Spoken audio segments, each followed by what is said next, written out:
اعوذ باللہ من الشیطان الرجیم بسم اللہ الرحمن الرحیم الحمد للہ رب العالمین ثم الصلاة والسلام سیدنا و نبینا و مولانا بالقاسم محمد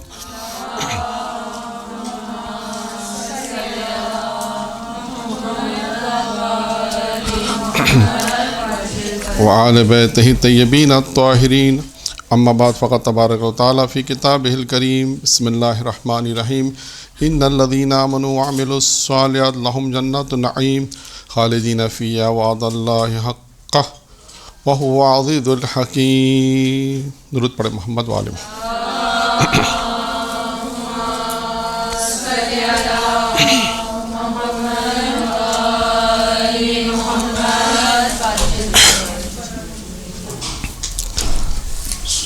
سورہ لقمان کی آیہ کریمہ ہے کہ جس کی تلاوت کا ہم نے شرف حاصل کیا، جس میں اللہ یہ ارشاد فرما رہا ہے کہ وہ لوگ جو لوگ ایمان لائے اور عمل صالح انجام دیتے ہیں خداوند متعال ان کے لیے جنت، ان کے لیے نعمتوں والی جنت ہے جس میں وہ ہمیشہ رہیں گے۔ یہ اللہ کا سچا وعدہ ہے، وہ صاحب عزت اور حکمت والا ہے۔ آج اس آیہ کریمہ کو اس لیے ہم نے سرنامہ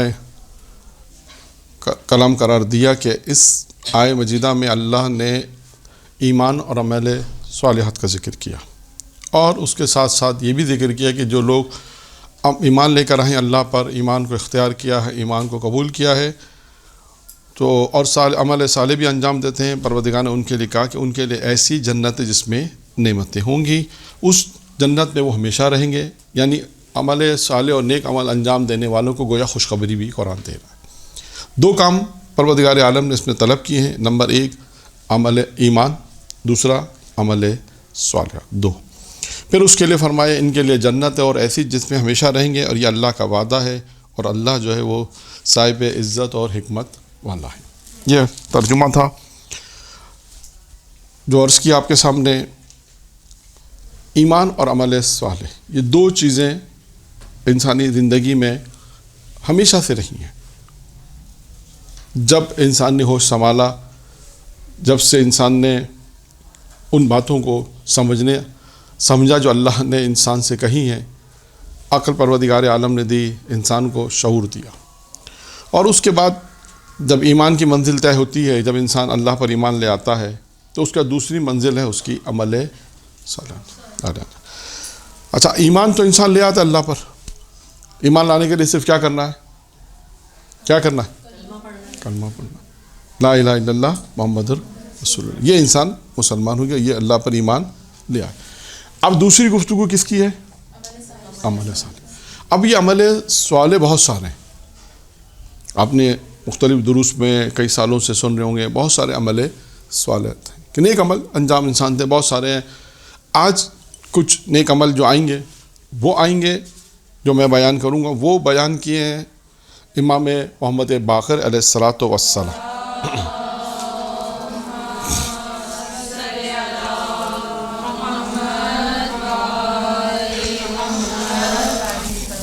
کیونکہ امام علیہ السلام کی ولادت بسعادت قریب ہے، اور تو اسی مناسبت سے آج کا درس جو ہے وہ امام علیہ السلام کے اقوال کے اوپر ہوگا، کیونکہ سیرت طولانی ہے، بہت ساری چیزیں ہیں سیرت میں، سیرت کے اندر بھی واقعات ہیں، اور ہم بہت ساری چیزیں امام کے دیکھیں، شاگرد کو دیکھیں تو بہت ساری زندگی میں چیزیں ہیں، لیکن ہم نے جو ان دو درسوں میں ابھی پہلا سیشن اور دوسرا سیشن میں امام علیہ السلام کے اقوال اور امام نے اپنے شیعوں کی جو صفات بیان کی ہے وہ ہمارا موضوع رہے گا۔ کہ امام علیہ السلام کے ایک صحابی ہیں جابر ابن جوفی، وہ فرماتے ہیں کہ میں نے امام علیہ السلام سے ان کی گفتگو ہے، اے جابر، جس نے شیعت کو قبول کیا، جس نے شیعت کو قبول کیا اور یہ اعلان کرے کہ میں اہل بیت علیہ السلام کا دوستدار ہوں، شیعت کو قبول کرتا ہے اور یہ اعلان کرتا ہے کہ میں اہل بیت کا محبت کرنے والا ہوں، اہل بیت کا دوست جانے والا ہوں۔ اب امام کہتے ہیں کیا اس کے لیے کافی ہے؟ کہا، امام نے کہا خدا کی قسم یہ اس کے لیے کافی نہیں ہے کہ صرف یہ اعلان کر دے کہ میں اہل بیت کا چاہنے والا ہوں، بلکہ پھر امام نے اس کے لیے ارشاد فرمایا مگر یہ کہ خدا کی خوشنودی کے لیے تمام گناہوں سے پرہیز کرے اور خداوند عالم کے اطاعت کرے۔ خدا کی خوشنودی کی خاطر تمام خوشنودی خدا کو حاصل کرے گا، اور اس کے بعد گناہوں سے پرہیز کرے اور اللہ کی اطاعت کرے. یہ تین چیزیں دیکھیں. امام علیہ السلام نے کہا کہ اگر کوئی یہ کہتا ہے کہ ہم بس علی کے شیعہ ہیں، امام کے شیعہ ہیں، کیا یہ کافی ہوگا؟ امام نے کہا نہیں، یہ کافی نہیں ہے، بلکہ ساتھ امام نے کہا کہ وہ خدا کی خوشنودی کے لیے تمام گناہوں سے پرہیز کرے گا اور خدا کی اطاعت کرے گا. اے جابر، ہمارا شیعہ چند صفات کے ذریعے پہچانا جاتا ہے. اب امام علیہ السلام نے وہ چند صفات بیان کی ہیں کہ وہ چند صفات کیا ہیں. نمبر ایک پہلی صفت جو امام نے فرمائی، اس میں صفتیں بیان ہوں گی، دیکھیے گا کتنی بیان ہو سکتی ہیں آج. نمبر ایک، پہلی صفت جو امام نے بیان کی وہ ہے تواضع، انکساری. تواضع انکساری کیا ہوتا ہے؟ کوئی بتا سکتا ہے؟ جھک کے ملنا، اور عاجزی، اور کوئی مہمان آئے تو اس کا اپنے حساب سے خیال رکھنا، اس کے آگے کچھ بھی، وہ تو احترام میں آئے گا، اور وہ احترام ہے. دیکھیں انکساری تواضع جو ہے وہ انسان بعض اوقات بہت زیادہ علم حاصل کرنے کے بعد اپنے آپ کو تھوڑا سا کم محسوس کرے. اسے کہتے ہیں انکساری تواضع سے ملنا. بہت عالم ہے لیکن اپنے آپ کو ظاہر نہ کرے کہ میں بہت بڑا عالم ہوں. انکساری کرے، تواضع کے ساتھ ملے، جھک کے ملے جسے کہتے ہیں. آپ دیکھیں مثال دی جاتی ہے کہ جو درخت پھلدار ہوتا ہے وہی جھکتا ہے. مثال دی جاتی ہے کہ وہ پھلدار درخت ہوتا ہے وہی جھکتا ہے. یہاں پر بھی یہ کہ جو صاحب علم ہے، صاحب دولت بھی ہو سکتا ہے، ضرور نہیں ہے. یعنی انکساری تواضع، جھک کے ملنا، جو اللہ نے اسے چیز عطا کی. اب دیکھیں اس میں ایک مثال میں آپ کو دوں گا. میں نے عرض کیا ہے پہلے بھی کہ بہت ساری چیزیں آتی ہیں، شاید کچھ چیزوں کی مثالیں آئیں گی. اب انکساری تواضع کسے کہتے ہیں؟ پہلے مجھے یاد ہے، شاید انشاءاللہ شیخ عباس قمی کا واقعہ آ چکا ہے. اب جو واقعہ بیان کرنے جا رہا ہوں، شاید یہ واقعہ یہاں بیان ہوا یا نہیں معلوم نہیں، لیکن موضوع کی مناسبت سے ہے اس لیے میں اس کو بیان کر رہا ہوں. یہ ہے انکساری تواضع کیسے کہتے ہیں. پہلی صفت، اچھا یہ جو صفت ہے اسے صرف ہماری دعا یہ کریں کہ امام محمد باقر علیہ السلام کی یہ روایت جو ہے اس سے ہم پڑھیں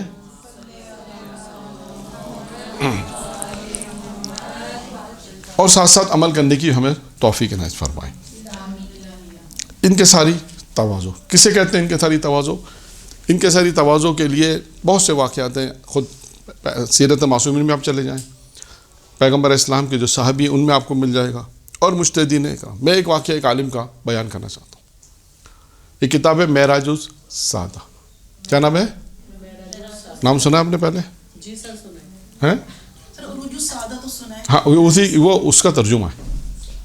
ہاں یہ اسی کا ترجمہ ہے. میرا اصل کتاب ہے معراج السعادہ. معراج السعادہ کتاب ہے، یہ لکھی ہے ملا احمد ناراکی نے. معراج السعادہ لکھی ہے ملا احمد ناراکی نے لکھی ہے. یہ لکھی تھی انہوں نے کم میں. اس واقعے کو تھوڑا توجہ سے سنیے گا، دیکھیے گا اس میں انکساری تواضع کہاں پر ہے اور کس طرح یہ انکساری تواضع ہے کہ ہم اپنی زندگی میں بھی اس کو لے کر آئیں. انہوں نے یہ کتاب لکھی قوم کے اندر، اور کتاب لکھنے کے بعد یہ بہت اچھی اخلاق کی کتاب ہے. بعض لوگ کہتے ہیں اس سے اچھی کتاب اخلاق کے اوپر نہیں لکھی گئی. اخلاق کے اوپر بہت اچھی کتاب ہے. اس کا اردو ترجمہ جو کیا گیا ہے معراج السعادہ یا معراج السعادہ عروج السعادہ، البتہ اس میں فارسی کے الفاظ خیر بہت اس میں زیادہ استعمال کیے ہیں. کتاب بہت اچھی ہے، اخلاقیات کے اوپر کتاب ہے، بہت اچھی بحث اس میں کی گئی. جب انہوں نے کتاب لکھی اور لکھنے کے بعد یہ گئے عراق زیارت کے لیے.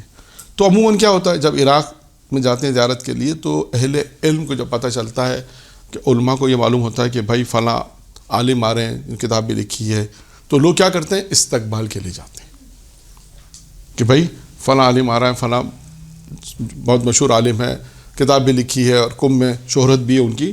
تو نجف سے علماء ان کے استقبال کے لیے گئے. جو اس وقت حوض علمیہ نجف کے بانی تھے مہدی بحر العلوم، وہ نہیں گئے، وہ استقبال کے لیے نہیں گئے.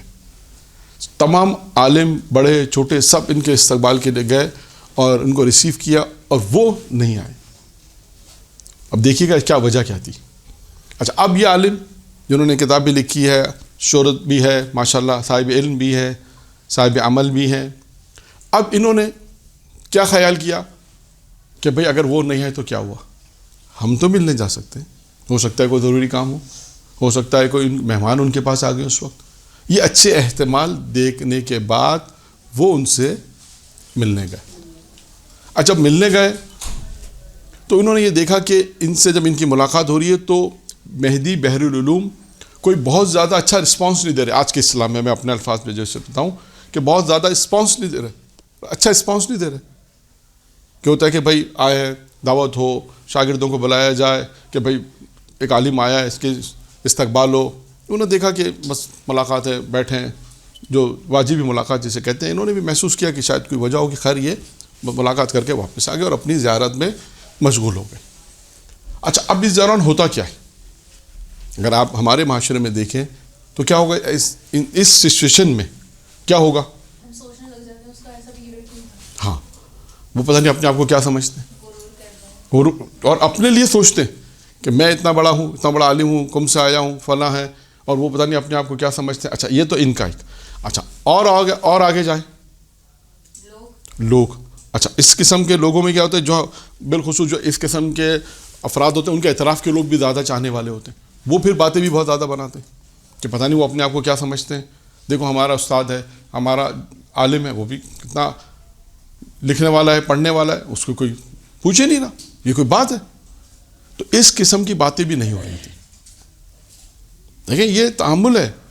ان کے ساری تواضع میں انسان اگر انشاءاللہ آپ اپنے معاشرے میں اگر اچھی ذاکرہ بنے, اچھی انشاءاللہ تعالیٰ اچھے کام کریں گے تو آپ کے ساتھ بھی یہ چیزیں پیش آتی ہیں.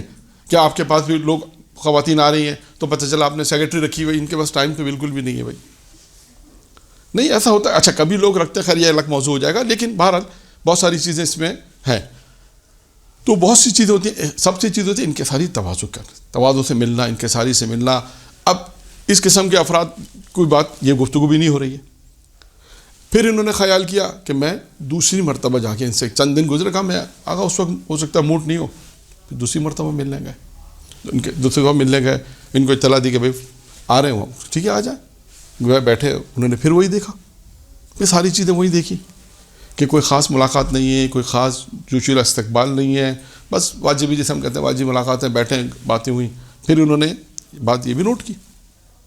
پھر انہوں نے کہا ٹھیک ہے یہ چلے گئے, اور یہ اس کے بعد نجف میں اپنی زیارات مکمل کر. جب ان کی زیارات مکمل ہو گئی اور پورا تقریباً مہینہ بھی گزر گیا, کچھ عرصہ بھی گزر گیا, انہوں نے کہا میں نجف, میں قم واپس جا رہا ہوں, ایک مرتبہ پھر ان سے ملاقات کر لوں. دیکھیے یہ ان کے ساری تواضع اپنے اندر علم ہے. یہ نہیں کہ غرور تکبر ہے کہ بھائی اگر نہیں ملتے وہ نہیں ملتے ہم کیوں جائیں ان کے پاس ملنے. نہیں, ان کے ساری تواضع. پھر اس کا تیسری مرتبہ گئے تو اب رزلٹ برعکس تھا, الٹا تھا. تیسری مرتبہ جب یہ ملنے گئے تو اب انہوں نے مہدی بحر العلوم نے شاندار دعوت کی, شاندار استقبال کیا. شاگردوں کو بھی بلایا, اساتید کو بلایا حوزے کے کہ بھائی فلاں عالم آیا ہے اور استقبال کرو, اور دعوتیں ہو رہی ہیں, دسترخوان لگے. اب یہ بھی پریشان ہو گئے, ان کی بھی سمجھ میں نہیں آیا ماجرا کیا ہے سارا. یہ استقبال جو تیسری ملاقات میں ہو رہا ہے یہ تو پہلی ملاقات میں ہونا چاہیے تھا, اور یہ تیسری ملاقات میں ہو رہا ہے. بہرحال ان کے ذہن میں سوال تو آیا, اور یقیناً ہم جو سننے والے ہیں کتاب میں پڑھیں گے تو سوال تو ہمارے ذہن میں بھی آئے گا کہ آخر ماجرا کیا, یہ ماجرا اس کا ماجرا کیا, اصل کا کیا قصہ, کیا کیوں انہوں نے ایسا کیا, کیا وجہ تھی. اب سنیے. انہوں نے ملا مہدی نراقی نے بحر العلوم سے سوال پوچھا کہ حضور میں پہلی دفعہ تو آپ کے پاس نہیں آیا, میں تو زیارت کے لیے آیا تھا, تو آپ نہیں آ سکے تو میں آپ کی خدمت میں آ گیا ملاقات کے لیے. دوسری مرتبہ بھی آپ نہیں آئے تو میں آپ کی خدمت میں آ گیا ملاقات کے لیے, اور وہ استقبال نہیں ہوا جو اب تیسری ملاقات میں آپ کر رہے ہیں. اساتید کو بلایا, اور دیکھیں جو اپنے شاگردوں کو بلایا ہے, دسترخوان آپ نے سجایا ہے, اور اس طرح ایک پرجوش جسے کہتے ہیں استقبال ہو. اس کی کیا وجہ ہے, آخر وجہ کیا ہے؟ اب سنیے ان کا جواب. انہوں نے ایک جواب دیا, وہ جواب جسے کہتے ہیں جواب بھی ایسا تھا کہ آدمی لاجواب. انہوں نے جواب یہ دیا, انہوں نے کہا کہ میں نے یہ سنا ہے کہ تم نے ایک کتاب لکھی ہے, معراج السعادہ مجھ تک پہنچی, اور اس کتاب میں تم نے اخلاقیات کے ساری چیزیں لکھی ہیں, اخلاقیات کی سارے باپ, سارے چیپٹر جسے کہتے ہیں, اخلاقیات کے سارے چیپٹر تم نے لکھے, سارے موضوعات پہ تم نے بحث کی, اس میں لکھا ہے اخلاقیات کی.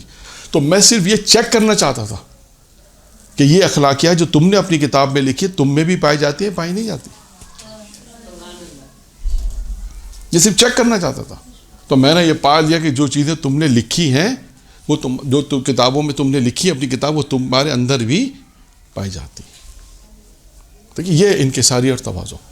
اس میں بہت سارے درس ہمیں مل سکتے ہیں، جس میں ایک درس یہ ہے کہ یہ انکساری اور تواضع کے انسان کا علم بھی ہے سب کچھ، اس کے بعد بھی انسان انکساری اور تواضع سے ملے. اور یہ انکساری تواضع ہم اپنے معاشرے میں بھی، اپنی زندگی میں بھی، گھروں کے اندر بھی کوشش کریں گے کہ اس کو کریں تو بہت اچھے طریقے سے انسان اس کو انجام دے سکتا ہے. نمبر 1 تواضع. نمبر 2 خشن. انسان عبادت کے اندر جو ہے نا، کہتے ہیں نا، امام فرماتے ہیں دوسری صفت کیا ہوگی کہ عبادت کے اندر انسان کو کیا ہونا چاہیے؟ خوشنودی پروردگار ہو. عبادت کے اندر جیسے انسان خوش و خشوع ہو، یہ دوسری صفت ہوگی. ہمارے شیعوں کی پہچان کی دوسری صفت دی کہ وہ خوش و خضوع رکھیں گے. جب انسان عبادت کرتا ہے کتنا خوش و خضوع کے ساتھ عبادت ہوتی ہے. اور عبادت کے اندر میں صرف آپ کو ایک مثال دے دوں بس، کہ دنیا میں اللہ نے انسان کو بھیجا ہے ایک مقصد. اس وہ مقصد کیا ہے؟ کیا مقصد ہے؟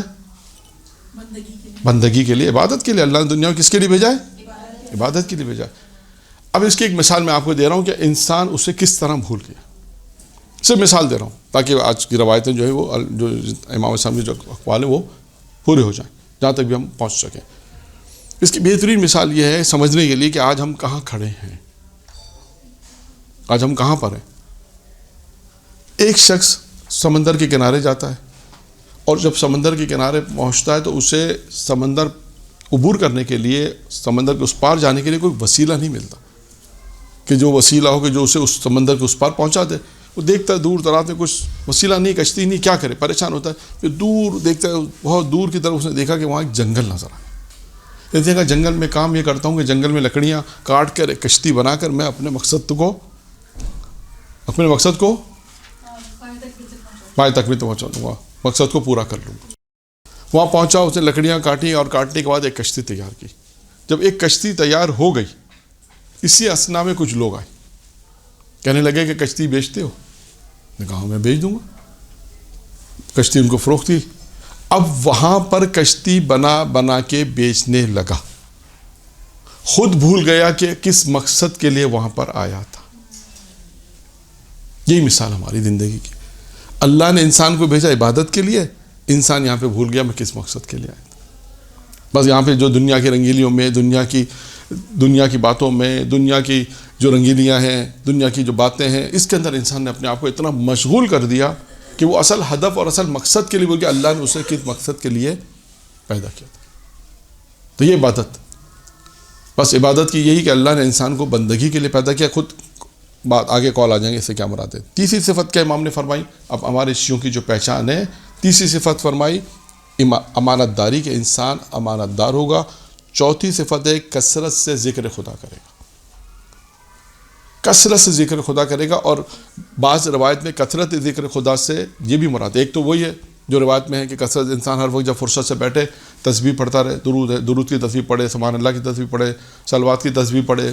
یہ کثرت پروردگار اپنے خدا کو یاد رکھے. اور بعض روایت میں ہے کہ کثرت سے ذکر خدا، یعنی کثرت سے ذکر خدا کر، اس سے مراد ہے کہ انسان وہ حرام چیزیں جس سے اللہ نے کہا کہ انسان پرہیز کرے ان سے بچے اور جو واجبات اس کے ادائیگی. ایک روایت میں اس کی تفصیلات اس طرح بھی بیان کی گئی ہیں. پھر 5ویں چیز ہے روزہ، 6ٹھی چیز ہے زکوٰۃ، 7ویں چیز ہے والدین کے ساتھ نیکی، اور 8ویں چیز ہے غریب، مفلس، محتاج اور یتیم پڑوسیوں کے ساتھ دیکھ بھال کرنا. میں ان چیزوں کی توضیح بیان نہیں کر رہا، آپ سنتے رہتی ہیں تم چیزوں کی، صرف فہرست بیان کر رہا ہوں. کچھ روایتیں بیان کرنی ہے امام علیہ السلام کے قول میں. بس 8 چیزیں یہ ہو گئیں. اس کے بعد ہم آتے ہیں 9ویں چیز امام علیہ السلام فرمائی کہ قول میں صداقت، قول میں سچا ہوگا، یعنی جو بات کرے گا وہ سچی کرے گا. تلاوت قرآن، جو پہلے بھی ہمارا ایک موضوع آ چکا ہے کہ تلاوت قرآن کرے گا. ہمارے شیعوں کی پہچان یہ کہ وہ تلاوت قرآن کرے گا. اس کے بعد فرمایا 11ویں صفت ہے کہ لوگوں کے بارے میں نیکی کے سوا کچھ نہیں کہے گا، جو بہت مشکل کام ہے.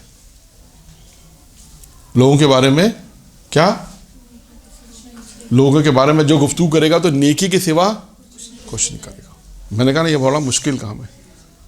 جب ہم یہاں بیٹھ جاتے ہیں کسی کے ساتھ گفتگو کرنے کے لیے تو نیکی کے علاوہ سب کچھ ہوتا ہے، جبکہ امام نے کیا فرمایا کہ نیکی کے علاوہ وہ کچھ نہیں کرے گا، وہ صرف اور صرف نیکی کی باتیں کرے گا. جب دوسروں کا ذکر ہوگا تو ان کی بھلائی، ان کا ذکر، ان کا نیک کاموں کا، جب دوسرے کے متعلق جب بات ہوگی تو نیکی کا ذکر ہوگا، وہ نیکی کے سوا کچھ نہیں کرے گا. لیکن ہماری معاشرے میں اس کا الٹا ہے. جہاں ہم 2-4 افراد جمع ہو گئے، 2-4 افراد بیٹھ گئے، چاہے وہ خواتین ہو چاہے وہ مرد، تو فرق نہیں پڑتا، کیونکہ کہتے ہیں نا کہ دوسروں کی برائی کرنے میں انسان کو زیادہ لذت. لیکن امام فرماتے ہیں ہمارے شیعوں کی پہچان کیا ہے کہ وہ جب لوگوں کے بارے میں نیکی کے سوا کچھ نہیں کہے گا، اگر جو ان کی بات کرے گا ان کی نیکی کا ذکر کرے گا. اور 12ویں چیز امام نے فرمائی کہ وہ امین ہوگا. ٹھیک ہے، اب آگے چلتے ہیں. جابر کہتے ہیں کہ امام محمد باقر علیہ السلام کی خدمت میں عرض کرتے ہیں کہ اے فرزند رسول خدا، آج ہم ان صفات کے لوگوں کو نہیں دیکھتے. دیکھیں میں نے تقریباً 12 صفات امام علیہ السلام کی 12 صفات بیان کی، اور جلدی جلدی بیان کی کیونکہ آپ جو ہے ان کی تفسیرات سنتی رہتی، سے مختصر بیان کی. امام نے فرمایا، اب امام نے کیا جواب دیا؟ اس نے کہا مولا ان صفات کے لوگ تو ہمیں کہاں ملتے ہیں، نظر نہیں آتے. جو آپ نے صفات بیان کی ہم نے کاؤنٹ کی تو 12 صفات ہیں. کہا مولا ان صفات کے لوگ کہاں ملتے؟ اگر آج ہو سکتا ہے کہ شاید ہم اب آپ کے سامنے یہ گفتگو کریں تو آپ بھی شاید یہ جواب دیں گے، کہاں ایسے لوگ ملتے ہیں مولانا. لیکن امام علیہ السلام نے پھر کیا فرمایا؟ امام نے فرمایا اے جابر، مذہب باطلہ تم کو حق سے نہ ہٹا دے. کیا انسان کے لیے یہی کافی ہے کہ وہ یہ کہے کہ میں علی ابن ابی طالب کا کہ محبت رکھتا ہوں اور اس کے سوا کچھ اسے ضرورت نہیں؟ کیا اس کے لیے کافی ہے؟ امام فرماتے ہیں اس طرح یہ کہے کہ پیغمبر اسلام سے میں محبت، بلکہ اسی طرح کہ میں پیغمبر سے محبت کرتا ہوں اور پیغمبر اسلام افضل ہے، اس کے بعد امیر المومنین کا رتبہ ہے، یعنی سب سے افضل پیغمبر اسلام ہے، اس کے بعد امیر المومنین ہے، اور اس کا رسول خدا کی سیرت پہ عمل نہ کرے. پھر امام فرماتے ہیں تم اس کی محبت اس کو کوئی فائدہ نہیں پہنچے گی. یعنی اگر امام یہ کہنا چاہتے ہیں اگر کوئی صرف یہ کہے کہ میں علی ابن طالب کا شیعہ ہوں، پیغمبر اسلام سب سے افضل ہے، اور سیرت پیغمبر پہ عمل نہ کرے، تو پانچویں امام فرماتے ہیں کہ اس سے ہماری محبت اسے فائدہ نہیں پہنچائے گی. پھر امام فرماتے ہیں کہ جابر ہمارے شیعوں سے کہے کہ اللہ کا تقوی اختیار کریں.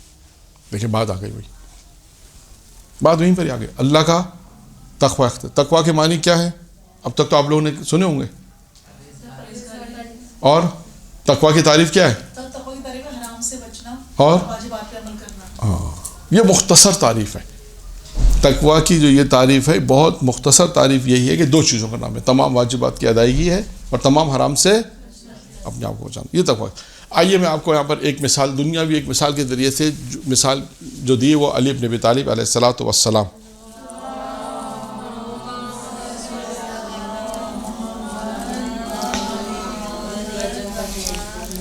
کہ امیر حضرت علی علیہ السلام کے پاس ایک شخص آیا اور آنے کے بعد اس نے امیر المومنین سے کہا مجھے تقوی کی تعریف بتائیں.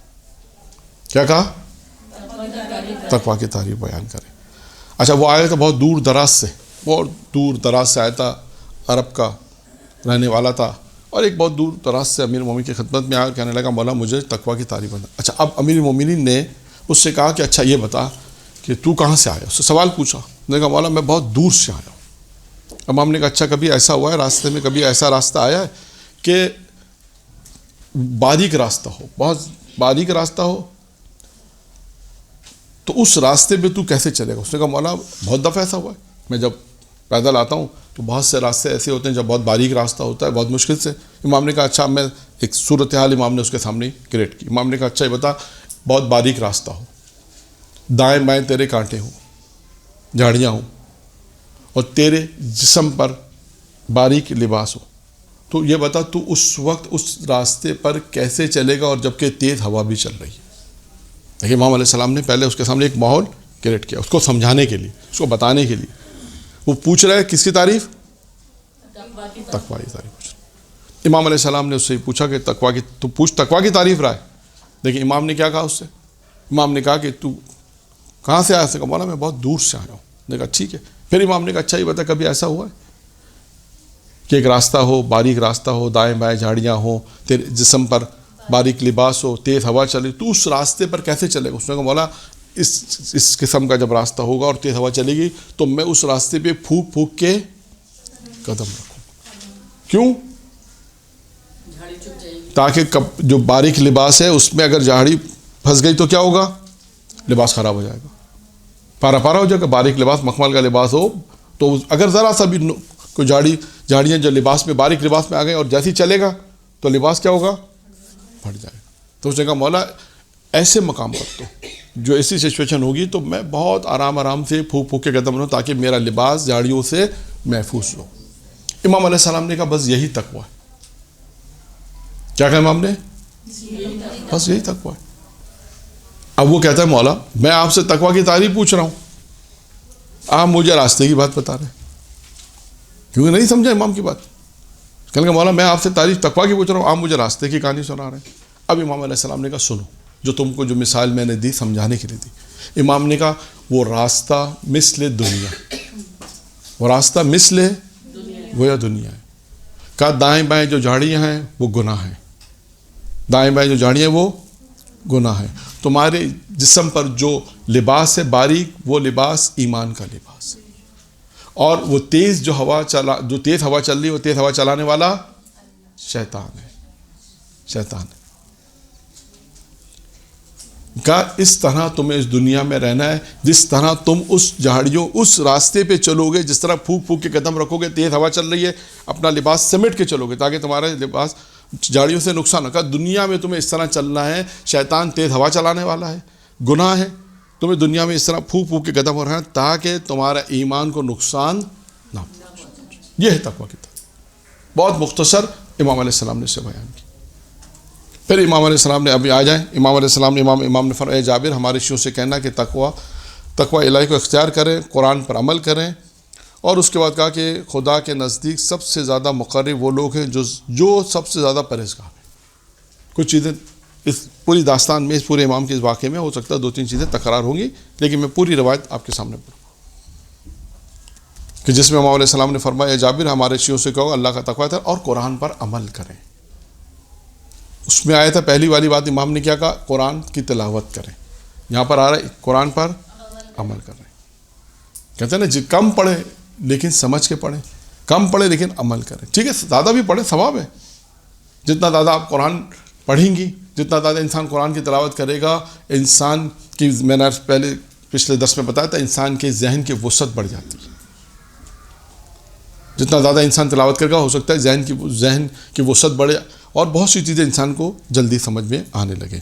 پھر امام نے فرمایا کہ خدا کے نزدیک سب سے زیادہ مقرب وہ لوگ ہیں جو سب سے زیادہ پرہیزگار ہوں گے, ایک خدا کی عبادت کریں گے اور خدا کی اطاعت کرنے والے ہوں.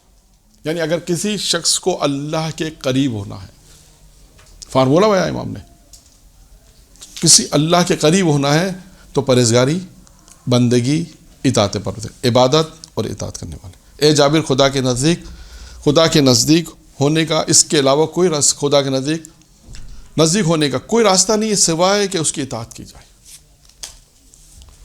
اگر چاہتے ہو کہ خدا کے نزدیک ہونا ہے تو سوائے اطاعت کے ذریعے انسان اس کے نزدیک نہیں ہو سکتا.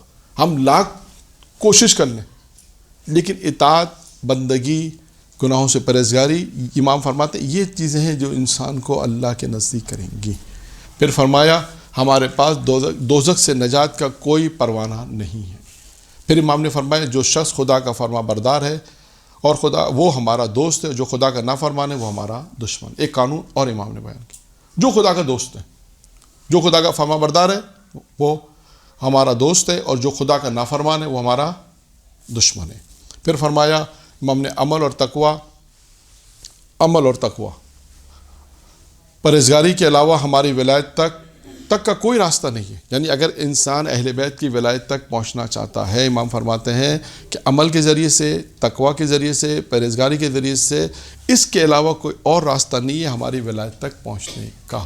اگر ہماری ولایت حاصل کرنا چاہتے ہو, ہماری ولایت پہ عمل کرنا چاہتے ہو تو تقویٰ کے ذریعے سے پہنچو گے, عمل کے ذریعے سے پہنچو گے, پرہیزگاری کے ذریعے سے پہنچو گے. اور اس کے بعد آخر میں امام نے ایک جملہ اور فرمایا, اس کے بعد یہ روایت مکمل ہو جاتی ہے. یہ روایت اصول کافی میں ہے. امام نے فرمایا خدا کے نزدیک سب سے زیادہ محبوب وہ ہے جو عمل خیر کو متواتر بجا لاتا ہے. دیکھیں عمل خیر کو متواتر بجا لاتا ہے اور چاہے وہ عمل کم ہی کیوں نہ ہو.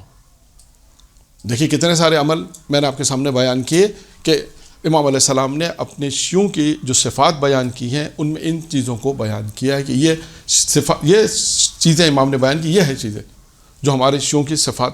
جیسے لوگوں کی پہچان ہوتی ہے نا, جیسے آپ درخت کو کیسے پہچانیں گے, کہتے ہیں پتے کے ذریعے سے. تو شیعوں کو کیسے پہچانیں گے, ان صفات کے ذریعے. اگر کوئی کہتا ہے اپنے آپ کو کہتا ہے میں شیعہ ہوں, میں علی کا چاہنے والا ہوں, لیکن اگر یہ صفات نہیں ہے تو امام فرماتے پھر وہ کہتا تو ہے کہ ہمارا محبت کرنا ہے, لیکن اس کو یہ محبت اس کو فائدہ نہیں پہنچائے گی جب تک وہ ان چیزوں پر عمل نہیں کرے گا. یہ صفات ہیں پھر اس شروع میں 12 صفات بیان کی، پھر بعد میں امام نے اور بھی چیزیں بیان کی کہ تقوی اختیار کرو، قرآن پہ عمل کرو، اللہ کے نزدیک اللہ کی اطاعت کرو، اللہ کی بندگی کرو. یہی ساری چیزیں جو اللہ کے نزدیک انسان کو کرتی ہیں. اور آپ دیکھیں انسانی میں زندگی کا سب سے بڑا ہدف کیا ہے؟ کہ اللہ ہم سے راضی ہو جائے، اللہ کے قریب ہم ہو جائیں، ہم اللہ کے قریب ہو جائیں. لیکن اللہ کے قریب کیسے ہوں گے؟ تقوی سے، پرہیزگاری سے. اچھا اب دیکھیے ڈیفینیشن جو میں نے معصوم نے فرمائی اور امیر المومنین کی روایت. اب سب سے اہم چیز کیا ہے؟ دیکھیے جو چیز، بہت سی چیزیں ایسی ہیں کہ ہم الحمدللہ یہاں پڑھ لیتے ہیں، سمجھ بھی لیتے ہیں، لیکن میں نے عرض کیا بہرحال یہ چیزیں پہلے بھی بیان کی ہیں کہ جب تک ہم اس سے اپنی پریکٹیکلی زندگی میں عمل نہیں کریں گے اس کا فائدہ نہیں ہوگا. ہم جب معاشرے میں، سماج میں، اپنے گھر میں، اپنی زندگی میں جہاں پر بھی ہمارا اٹھنا بیٹھنا ہے، جانا ہے، معاشرے میں، محلے میں، رشتہ داروں میں، وہاں پر جب تک ہم ان تمام چیزوں کو اپلائی نہیں کریں گے، تمام چیزوں کو جو پڑھا ہے اس پہ عمل نہیں کریں گے تو فائدہ نہیں ہوگا ہمارے لیے. یہ ایک روایت بیان کی. اور اس کے بعد یہاں تک اس روایت کو میں نے آپ کے سامنے بیان کیا. اس میں کئی چیزیں تھیں جو میں نے مختصر بیان کی. آئیے ایک روایت اور بیان کرتا ہوں. یہ روایت کیا ہے؟ یہ روایت ہے، یہ بھی امام محمد باقر علیہ الصلوۃ والسلام نے ارشاد فرمایا.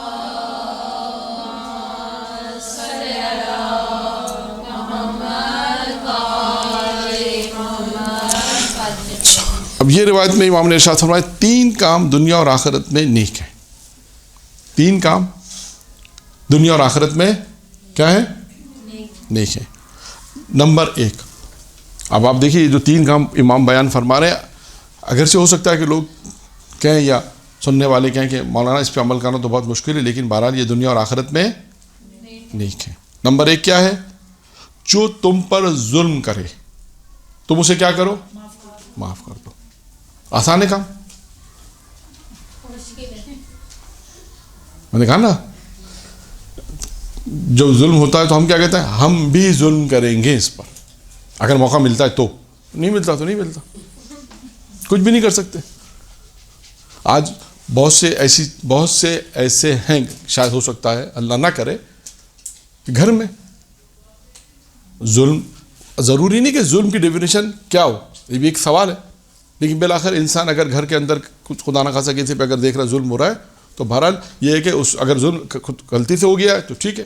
جان بوجھ کے اگر کوئی ظلم کرے گا تو میں نے پچھلی روایت بیان کر دی تھی امام علیہ السلام کی، کیا کہا کہ ہرگز ظلم کرنے والے کے، علی نے کہا کہ اگر تم میرے ساتھ روز محشر میں محشور ہونا چاہتے ہو تو ظلم کرنے والوں جو ظلم کرتے ان کی مدد نہیں کرنا. ظلم کی بحث نہیں کی امام نے کہا جو ظلم کرتے ان کی مدد نہ کرنا تو میرے ساتھ محشور ہوگا. اگر خدا نہ خاصا خود کوئی ظلم کرے تو انسان یہ دیکھے کہ اگر کسی پہ ظلم ہو رہا ہے، اگر کسی نے ظلم کیا کسی بھی طرح سے، تو اس میں امام فرماتے ہیں کہ دنیا اور آخرت کی نیکی، اس میں پہلی چیز اس میں کہ نیک تم پہ ظلم ہے تو اسے معاف کر دو. یہ خود ایک معاف کرنا ایک کوالٹی ہے، اور یہ معاف کرنا وہ ہے کہ خود خدا نے اپنے نبی جناب موسیٰ سے بھی کہا کہ موسیٰ جب کوئی بھی تمہارے پاس آئے جس سے خطا ہو جائے، عذر ہو جائے، تو وہ تم سے معافی طلب کرے تو تم اس سے معاف کر دو. کیوں؟ اب خدا کہتا ہے موسیٰ اس لیے کہ جب تم سے خطا ہوتی ہے تو ہم بھی تمہیں معاف کرتے ہیں. تو دیکھیں یہ معاف کرنا خود ایک کوالٹی ہے. یہاں تو ایک ظلم کی بات ہے، اس کے علاوہ اور بھی بہت ساری چیزیں ہوتا ہے. انسان سے خطا ہو جائے، غلطی ہو جائے، کچھ ہو جائے تو انسان یہ ایک معاف کرنے کی کوالٹی اپنے اندر پیدا کرے. یہ خود ایک موضوع ہے کہ معاف کرنا. آپ دیکھیں بہت سی کتابوں میں آپ کو فہرست ملے گی، اور قرآن کی آیت بھی ہیں اس میں کہ انسان کے اندر ایک کوالٹی ہے کہ انسان معاف کرنا سیکھے. یہ تو ایک ظلم انہوں نے ایک مثال دی، امام علیہ السلام نے کہا ظلم. اس کے علاوہ بہت ساری چیزیں ہو سکتی ہیں. یہ تو امام نے کہا دنیا اور آخرت میں نیکی اس چیز میں کہ اگر کوئی تم پہ ظلم کرے تو تم اسے معاف. نمبر 2 ہے جو تمہارے ساتھ قطع رحمی کرے تم کیا کرو؟ صلہ رحمی. جو تم سے رشتہ قطع رحمی کر رہا ہے، رشتے کو توڑ رہا ہے، یہ تمہارا کیا کام ہے؟ رشتے کو جوڑنا. یہ بھی ایک مشکل کام ہے. ہم کیا کہتے ہیں اگر وہ نہیں ہم سے بات کر، ہم کیوں جائیں زبردستی؟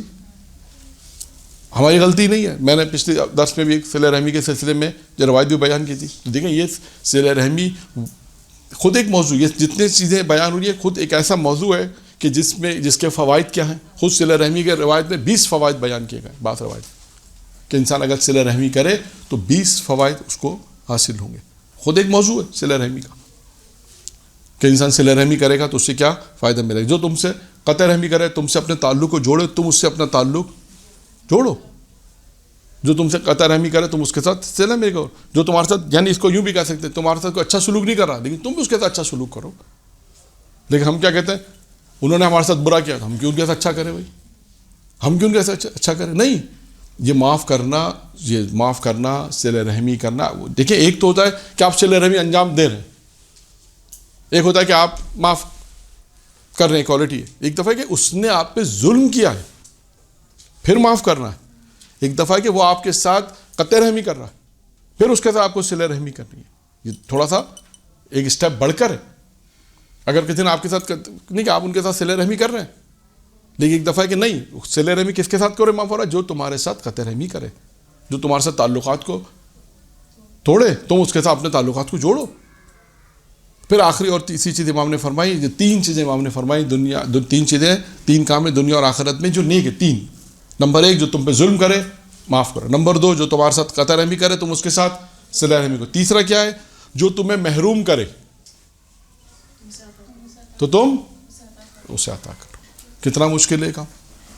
تینوں کام میں بار بار اس لیے اس کی تکرار کر رہا ہوں کہ پریکٹیکلی لائف میں مشکل ہوتا ہے, اس لیے میں اس کو بار بار یہ کہہ رہا ہوں کہ مشکل ہے, لیکن مشکل نہیں ہوتا. لیکن اگر انسان انشاءاللہ تعالی ان درسوں کا فائدہ یہ ہوگا, ان دروس کا فائدہ یہ ہوگا, یہ جو انسان اتنی محنت کر رہا ہے, اتنی زحمت کر رہا ہے, تو ان تمام چیزوں کو اس سے سیکھے گا کہ یہی ہوگا اپنی زندگی کے اندر. ورنہ انسان اگر پڑھنے کے بعد بھی, اب ایک موضوع آئے گا اگلے نشست میں کہ جس میں وہ چیزیں بیان کروں گا جو میں نے پریکٹیکلی طور پہ بعض اوقات جگہ پہ دیکھی ہے کہ دین کے حوالے سے بہت ساری چیزیں ہیں جو امام علیہ السلام کے اس میں آئے گا کہ کس طرح ہمیں کیا کام کرنا چاہیے. دیکھیں یہاں پر 3 چیزیں بہت ہی مختصر امام نے فرمایا. ظلم ظاہر بات سے 5 منٹ بھی نہیں لگے شاید بیان کرنے میں, لیکن اس 3 چیزوں پر عمل کرنے میں پوری زندگی گزر جائے گی. پوری زندگی ہو سکتا ہے بعض گزر جائے. جی تب بھی نہیں, پریکٹیکلی طور پہ کہنے کا مقصد ہے کہ سیکھنے کے بعد اس پہ عمل کرنے میں. کسی نے اگر آپ پہ ظلم کیا معاشرے کے اندر, اب کہہ کہ معاف کر دو, کہ ہم کیا کہتے ہیں, کیوں معاف کریں. بعض اوقات بہت سے مسائل آتے ہیں کہ انسان اتنا زیادہ سخت ہو جاتا ہے, کہتے ہیں پھر روز قیامت میں حساب کریں گے. یہ بھی سخت ہے, اس کے لیے بھی سخت ہوگا. اگر خدا نہ خاصا اس نے واقعی ناانصافی کی ہے آپ کے ساتھ تو روز قیامت میں اس کو جواب دینا بھاری پڑ جائے گا. لیکن کہتے ہیں معاف کرنے کی صفت رکھو, معاف کر دو, ٹھیک ہے, اللہ جو ہے اس کا حساب خود ہی کر لے گا. ہماری طرف سے اس کی گردن معاف ہے, ہماری طرف سے اس کی گردن پہ کوئی حق نہیں ہے, ہم نے اس کو معاف کیا, اللہ جانے اور وہ جانے, ہماری طرف سے وہ بالکل بری ذمہ ہے. ورنہ اگر یہ کہ نہیں ہم تو روز قیامت میں بدلہ لیں گے, یا دنیا میں اس پہ ظلم کر رہے ہیں, موقع مل گیا آپ کو. کبھی کبھی ہوتا ہے انسان کو موقع نہیں ملتا, ہاں, تو انسان کبھی ظلم نہیں کرتا. آپ دیکھیں خدا نہ خاصا 10 سال بعد 20 سال بعد کوئی ایسا چانس لگ گیا تو انسان کہتا اب یہ میرے ہاتھ, اب اپنا بدلہ اتارو. 20 سال پہلے بھی اس نے ہم پہ ظلم کیا تھا, اب ہمارے ہاتھ میں پاور آیا ہے. بہت سے لوگ یہ بھی کہتے ہیں نا کہ اپنے ٹائم کا انتظار کرو, جب پاور آئے گا جب بدلا. ہاں, تو یہ صحیح نہیں ہے, یہ بھی صحیح نہیں ہے, یہ بھی صحیح نہیں کہ انسان اس بات کا انتظار کرے. ہاں کہتے ہیں لوگ, اور یہ سب چیزیں معاشرتی زندگی میں, گھریلو زندگی میں زیادہ ہیں, گھریلو زندگی میں زیادہ استعمال ہوتی ہیں کہ انسان کہ خدا نہ خاصا کہ ظلم ہو گیا تو ہو گیا. بعض اوقات ایسا ہوتا ہے کہ ظلم ہوا, کہا ٹھیک ہے ہم نے معاف کر دیا, لیکن کوئی کہتا ہے کہ ہم پہ بھی 20 سال 25 سال ظلم ہوا, اب ہمارا وقت آیا, اب ہم بھی ظلم کریں گے. لوگوں ہم نے بھی تو ظلم سے آیا تھا, اس کو کون آیا تھا ہماری مدد کرنے والا, کوئی نہیں آیا تھا. بہرحال یہاں پہ بھی دیکھا جائے گا کیٹیگریز کون کون سی ہے, موارد کون کون سے ہیں, اور بہرحال یہ سب چیزیں ہیں معاشرے میں ہیں. یہ تو دیکھیں امام حسن نے کلی بات کہی, جو تم پہ ظلم کرے. اب یہ دیکھا جائے گا ظلم کی نوعیت کیا ہے, ظلم ہو رہا ہے تو انسان بولا ٹھیک ہے ہو گیا. اب بعض اوقات ایسا ہوتا ہے کہ انسان 25-30 سال تک وہ ظلم کو تحمل کرتا, یہ بھی ہوتا. اور اللہ نے اگر ایسا ہو, یہ تو ہمارے شادی کو معاشرے کا سسٹم صحیح نہیں جس کی وجہ سے سب مسائل ہوتے, علم نہیں ہے جس کی وجہ سے, یا یہ بھی کہوں کہ علم ہونے کے بعد بھی ایسا ہوتا ہے, یہ بھی کہوں گا میں کہ بعض اوقات علم ہے لیکن بس سسٹم میں علم ہے, دین ہے, سب کچھ پڑھا ہے, سب کچھ ہے, لیکن مسائل وہی کے وہی چل رہے ہیں, تو پھر اس دین کا کیا فائدہ ہوا جو پڑھا, اس دین کا کیا عمل ہے. لہٰذا یہ ہے کہ یہ جو امام نے فرمایا کہ جو تم پہ ظلم کرے تم اسے معاف کرو, جو تمہارے ساتھ قطع رحمی کرے تمہارے ساتھ اپنے تعلقات کو توڑ دے, تم اس کے ساتھ اپنے تعلقات کو قائم کرو, تعلقات بناؤ. کسی طریقے سے بھی انسان کوشش کرے کہ اس سے تعلقات, کیونکہ دیکھیں صلہ رحمی ہے خونی رشتہ داروں کے ساتھ, صلہ رحمی ہے خونی رشتہ داروں کے ساتھ. ایسا نہ ہو کہ خدا نخواستہ خونی رشتہ داروں کے ساتھ صلہ رحمی نہ ہو, وہ قطع تعلق کر رہا ہے, لیکن ہم کسی طرح بھی تعلق جوڑیں تاکہ روز قیامت میں ہم خدا کو جواب دے سکیں کہ پروردگار ہم نے تو کوشش کی تھی, ہم نے تو کوشش کی ان سے تعلقات صحیح کرنے کی, تعلقات استوار کرنے کی, کہ بھائی ان سے ہمارے تعلقات ہو جائیں, لیکن انہوں نے اپنے تعلقات ہم سے نہیں جوڑے, تو ہم کیا کر سکتے. ہمارے لیے اپنی طور پہ پوری حجت ہونی چاہیے. اور تیسرا اور آخری یہی ہے کہ امام علیہ السلام نے فرمایا محروم, جو تمہیں محروم کرے اسے عطا کرو, اسے عطا کرو. ہمیں نہیں دے رہا, لیکن ہمارا کیا کام کا ہے, اسے دیں, اسے پہنچائیں, کسی طرح اس کی مدد کریں. اب ائمہ علیہ السلام کی سیرت میں ہے کہ لوگ, کیونکہ امام کو محروم نہیں کرتا تھا, یہ ہماری اپنی پریکٹیکل زندگی میں, یہ ہم اپنی زندگی میں دیکھیں گے کہ جو ہماری پریکٹیکل اپنی زندگی میں, کیوں میں 2-3 چیزیں ہر درس میں ممکن ہے یا ہر 2 مہینے 3 مہینے میں بہت ساری چیزیں ریپیٹ اس لیے کرتا ہوں کہ پریکٹیکلی زندگی میں بہت ساری چیزیں ہم دیکھتے ہیں وہ نہیں ہوتی. اس لیے بار بار کہا جاتا ہے کہ آپ پریکٹیکلی زندگی میں ان چیزوں پر جو پڑھائی جا رہی ہے اس کو آج نہیں, کوشش کر کے آج پڑھ لیا, سیکھ لیا, اب اسے عمل کرنے کی, تاکہ وہ جو معاشرہ جتنا پیچھے کی طرف جا رہا ہے معاشرہ کب آگے بڑھے گا. یہ ہم کب تک سنتے رہیں گے کہ معاشرہ ایسا ہے, کب تک سنتے رہیں گے. بالآخر ایک وقت تو ایسا ہے کہ انسان کوشش کرے اپنے معاشرے کو, ماحول کو, حد اقل اپنے گھر کو, بالآخر 1 گھر 2 گھر 4 گھر 5 گھر 10 گھر, جو جتنا سیکھتا ہے اس کو بہتر کرے. یہ ساری چیزیں وہی ہیں کہ جو تمہیں محروم کرے, ماں فرماتا ہے جو تمہیں عطا نہیں کر رہا, لیکن یہ انسان کی صفت ہے, وہ تو مجھے عطا نہیں کر رہا لیکن میں اسے عطا کرنے کی صفت, وہ مجھے محروم کرا لیکن امام فرماتے ہیں وہ تم اسے عطا کرو.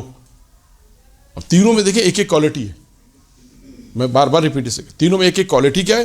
ایک دفعہ کہ آپ عطا کر رہے ہیں, نہیں وہ نہیں مراد یہاں پر, آپ دے رہے ہیں وہ صحیح ہے. امام کہتے ہیں اس کو جو تمہیں محروم کرے, جو تمہیں محروم کرے اس کو عطا کرنا ہے, جو تم پہ ظلم کرے اسے معاف کرنا ہے. تو میرا خیال ہے 5 منٹ ہے, عطا نہ کرے نا, آپ کو دینا نہیں, حق نہیں ہے, نہیں, اس سے مراد یہ کہ جو آپ کو محروم کرے, جو عطا آپ کو کسی چیز سے محروم کر رہا ہے, محروم سے مراد ہے جو آپ کو عطا نہیں کر رہا. مثال کے طور پہ فرض کرنے ایک گھر ہے جس میں آپ کا بھی حق بنتا ہے اور آپ کو نہیں مل رہا, لیکن آپ کے میرا حق نہیں دے رہا, ٹھیک ہے کوئی حق نہیں, لیکن میرے پاس جو کچھ ہے میں تو اسے عطا کروں, میں تو اسے دوں. ٹھیک ہے میرا حق مجھے نہیں دے رہا لیکن میرے پاس ہے اور بھی کئی پیسہ ہے جو بھی ہے, ٹھیک ہے یہ میرا حق سے مجھے محروم کر رہا ہے, یہ مجھے عطا نہیں کر رہا, لیکن ممکن ہے کہ آپ کے پاس کچھ ہو آپ اسے دے سکتے ہیں. تو اس کے اندر ایک شرم حیا آئے گی کہ دیکھو میں اس کا حق ادا نہیں کر رہا ہوں جو مجھے دینا چاہیے, لیکن یہ پھر بھی مجھے کسی نہ کسی طرح میری مدد کر رہا ہے یا کسی نہ کسی طرح مجھے میرا جو حق نہیں بھی تب بھی مجھے پہنچا رہا ہے. یعنی یہ کیونکہ الفاظ مختصر ہیں, ظاہر اس کو آپ کھولیں گے تو بہت ساری چیزیں اس میں سامنے آئیں گی. محروم یعنی کہتے ہیں جو آپ کو محروم کرے, یعنی آپ کو عطا نہ کرے, آپ کو نہ دے, لیکن پھر بھی آپ اس کو دے, اس کی مجھے ہو سکتا ہے یوں بھی ہو سکتا ہے کہ 10-20 سال پہلے کسی نے آپ کا حق کھایا, آج وہ مشکلات میں آ گیا, آپ کو نہیں دیا, اب آج آپ کے پاس صاحب حیثیت بھی سب کچھ ہے, آپ چاہیں تو اسے نہیں دیں. فرض کریں آپ کے اختیار میں, اب قدرت آپ کے پاس آ گئی بغور ان کے کہ وہ وقت آ گیا کہ جب ہم اپنا وقت آ گیا, وقت ہمارے پاس پیسہ آ گیا, وقت آ گیا ہمارے پاس, اب آپ کے وقت آ گیا, اب آپ چاہیں تو نہیں دیں, لیکن آپ کو حدیث یاد آ گئی امام نے کہا امام کی حدیث یاد آ گئی, انہوں نے ہمیں محروم کیا, اب ہم انہیں محروم نہیں کریں, اب ہم ان کو عطا کریں. یہ صفت ہے, یہ کوالٹیز جو ہے نا یہ اس کے اندر پیدا ہونی چاہیے. درود پڑھے محمد و آل محمد. امام علیہ السلام کا ایک قول ہے کہ جس میں امام علیہ السلام نے فرمایا کہ انسان کمال کیسے حاصل کرے, یا انسان اپنی زندگی میں کمال کو کیسے حاصل کرے. اس سے پہلے بھی شاید 2 سال پہلے ایک درس تھا, اس میں امیر المومنین علی بن ابی طالب علیہ الصلوۃ والسلام کی روایت پیش کی تھی.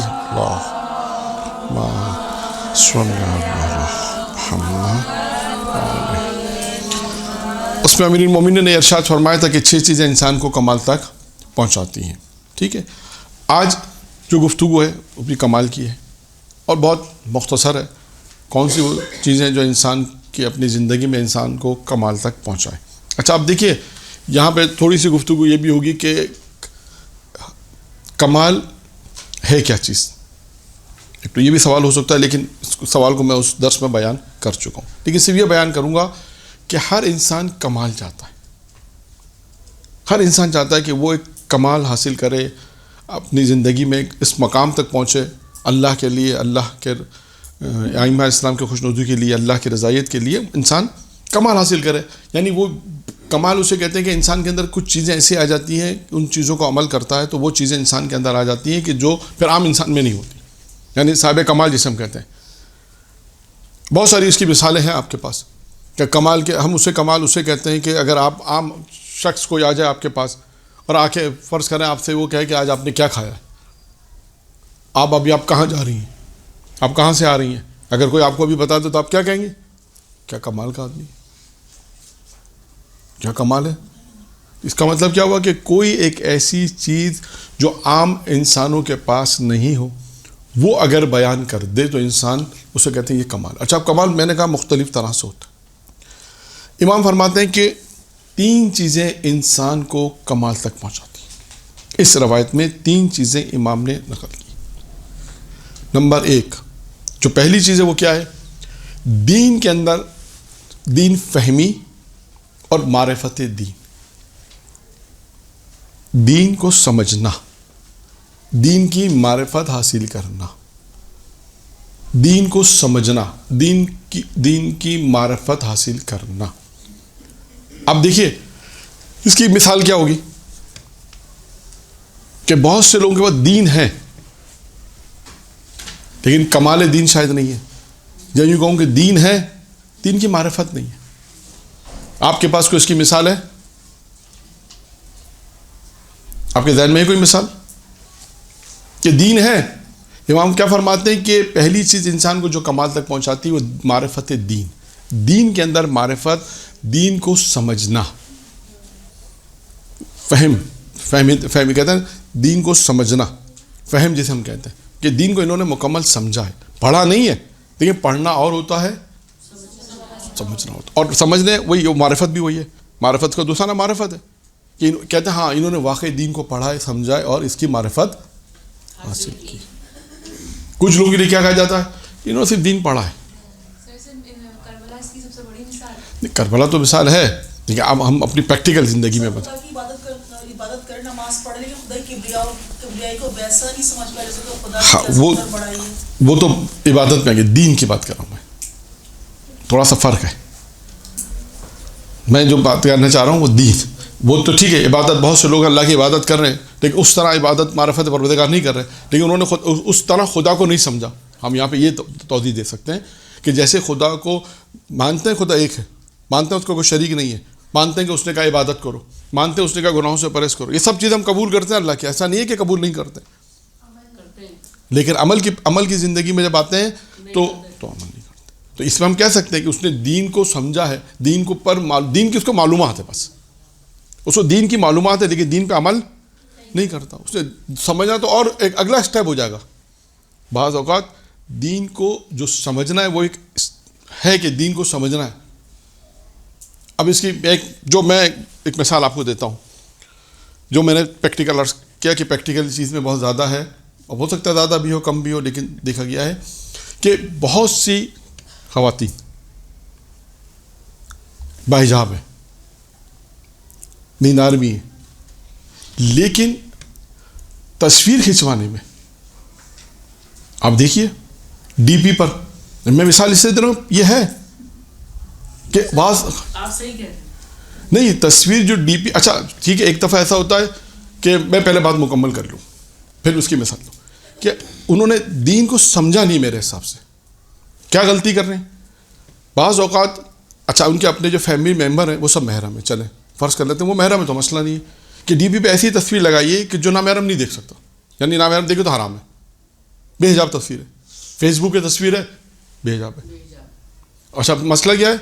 ماشاء اللہ مدرسے میں پڑھ رہی ہیں, مدرسے میں جا رہی ہیں, 1 سال سے نہیں 5 سال سے جا رہی ہیں, 4 سال ہو گئے مدرسے میں پڑھتے ہوئے, اور اچھا اور بھی دین کی خدمات انجام دینے چلیں. لیکن جب پریکٹیکل لائف میں ہم نے دیکھا, یا بہت سے ایسے افراد ہیں پریکٹیکل لائف میں, چاہے جینٹس کی بھی بات کر سکتے ہیں, ضروری نہیں خواتین, جینٹس میں بھی ایسا ہی ہے کہ مذہبی ہیں, متدین گھرانہ ہے, سب کچھ اچھا ہے, لیکن پریکٹیکل زندگی میں دین نظر ہی نہیں آتا.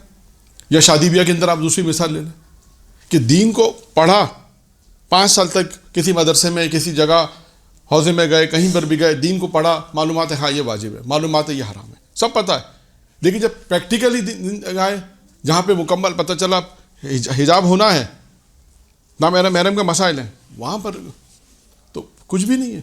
شادی ایسی ہو رہی ہے جیسے پتہ ہی نہیں چل رہا کہ یہ 5 سال کہیں مدرسے میں پڑھی ہیں, یا 5 سال کے انہوں نے کہیں پڑھا ہے, 8 سال 10 سال, مثال ہے کوئی دین بھی سیکھا ہے. تو شاید یہاں سے یہ پتہ چلتا ہے کہ دین انہوں نے پڑھا ہے لیکن معرفت دین حاصل نہیں. سر ایک اور کانسیپٹ بہت غلط ہے سر, لوگ اسکارف باندھ کے سمجھ لیتے ہیں کہ اور میک اپ فل کیا ہوا ہے, اسکارف باندھے ہوئے چلے جا رہے ہیں, ہمارا حجاب ہے, کیسا حجاب ہے, آپ نے فل میک اپ کیا ہوا ہے, یہ تو یہ ساتھ لپیٹ لیا سر پہ آپ نے کہا ہمارا, بس یہ بھی مثال ہے. خصوصاً ڈی پی پہ جو میں نے دیکھا تجربہ جو کیا, تجربے سے مراد ہے کہ اب بعض سے کسی نے نمبر مانگا, مولانا اپنا نمبر دیتے, جب نمبر دیا جب ان کا میسیج آیا تو ڈی پی پہ تصویر ایسی ہے کہ یہ کہنا پڑا کہ پہلا تصویر چینج کریں تو پھر آگے بات کی جا سکے. تو اب یہ کیا ہے, دیندار لوگ ہیں, کام بھی دین کا ہے. یا بہت سے لوگوں نے یہ بھی بتایا کہ مذہبی متدین گھرانہ ہے, مجلس کے لیے وعدہ لیا مولانا سے, وعدہ لیا مجلس کے لیے مولانا سے.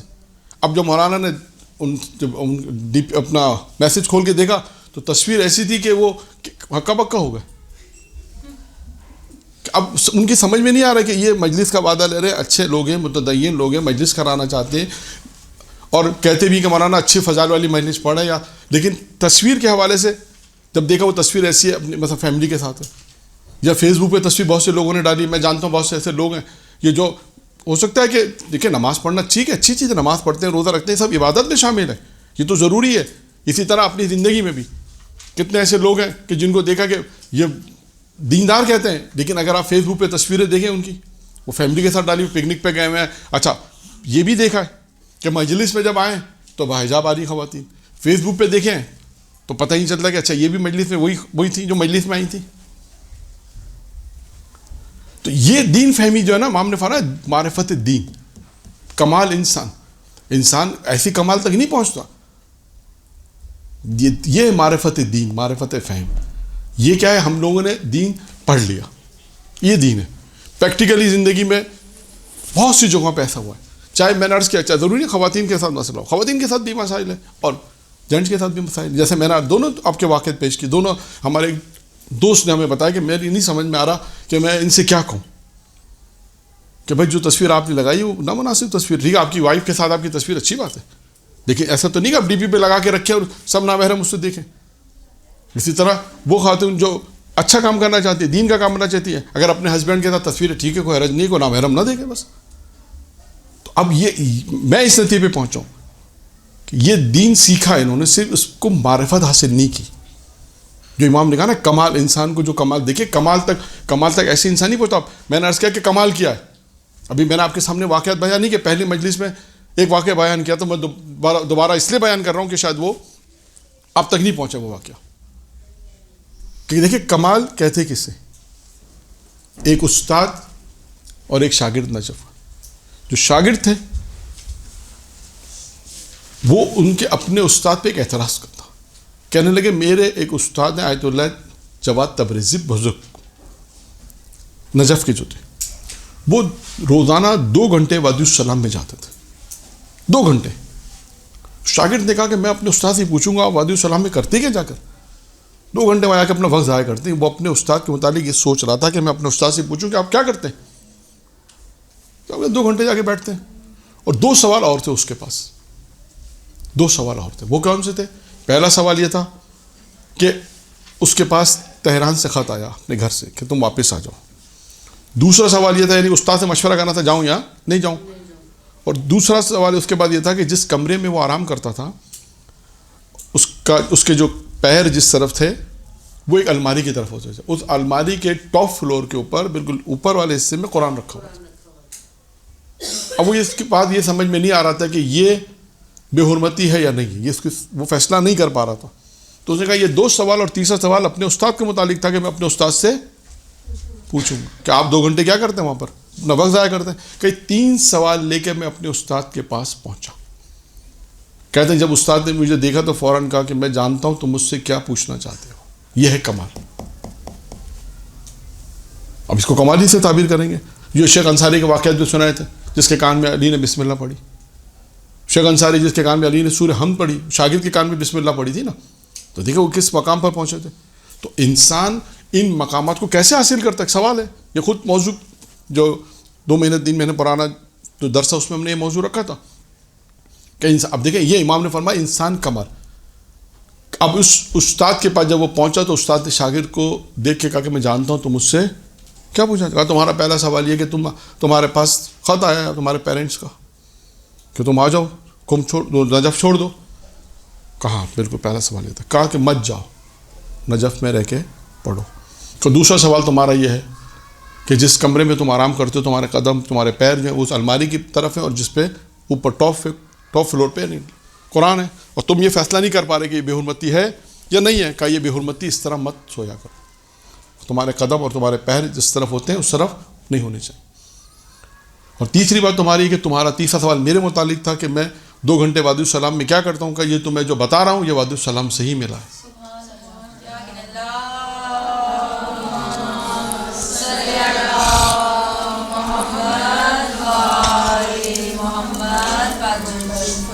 اب دیکھیے صرف ایک لفظ ہے, کمال تک انسان کو پہنچنا ہے تو معرفت دین ہونا چاہیے.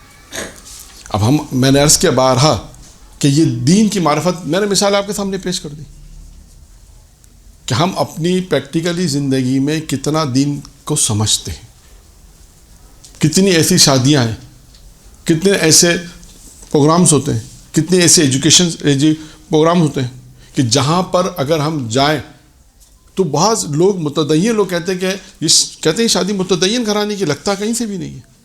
یہ وہ افراد ہیں جو ماشاءاللہ 20 سال 25 سال 30 سال سے جو ہے وہ دعا نطبہ بھی سن رہے ہیں, نماز بھی اول وقت میں پڑھتے ہیں, نماز جماعت کے ساتھ بھی پڑھتے ہیں, روزی بھی رکھتے ہیں, حج بھی کیا انہوں نے, زیارت پہ بھی جا رہے ہیں. ماشاءاللہ تمام اچھی عبادتیں, تمام اچھی چیزیں اس میں ہیں, موجود ہیں اور ہونی بھی چاہیے.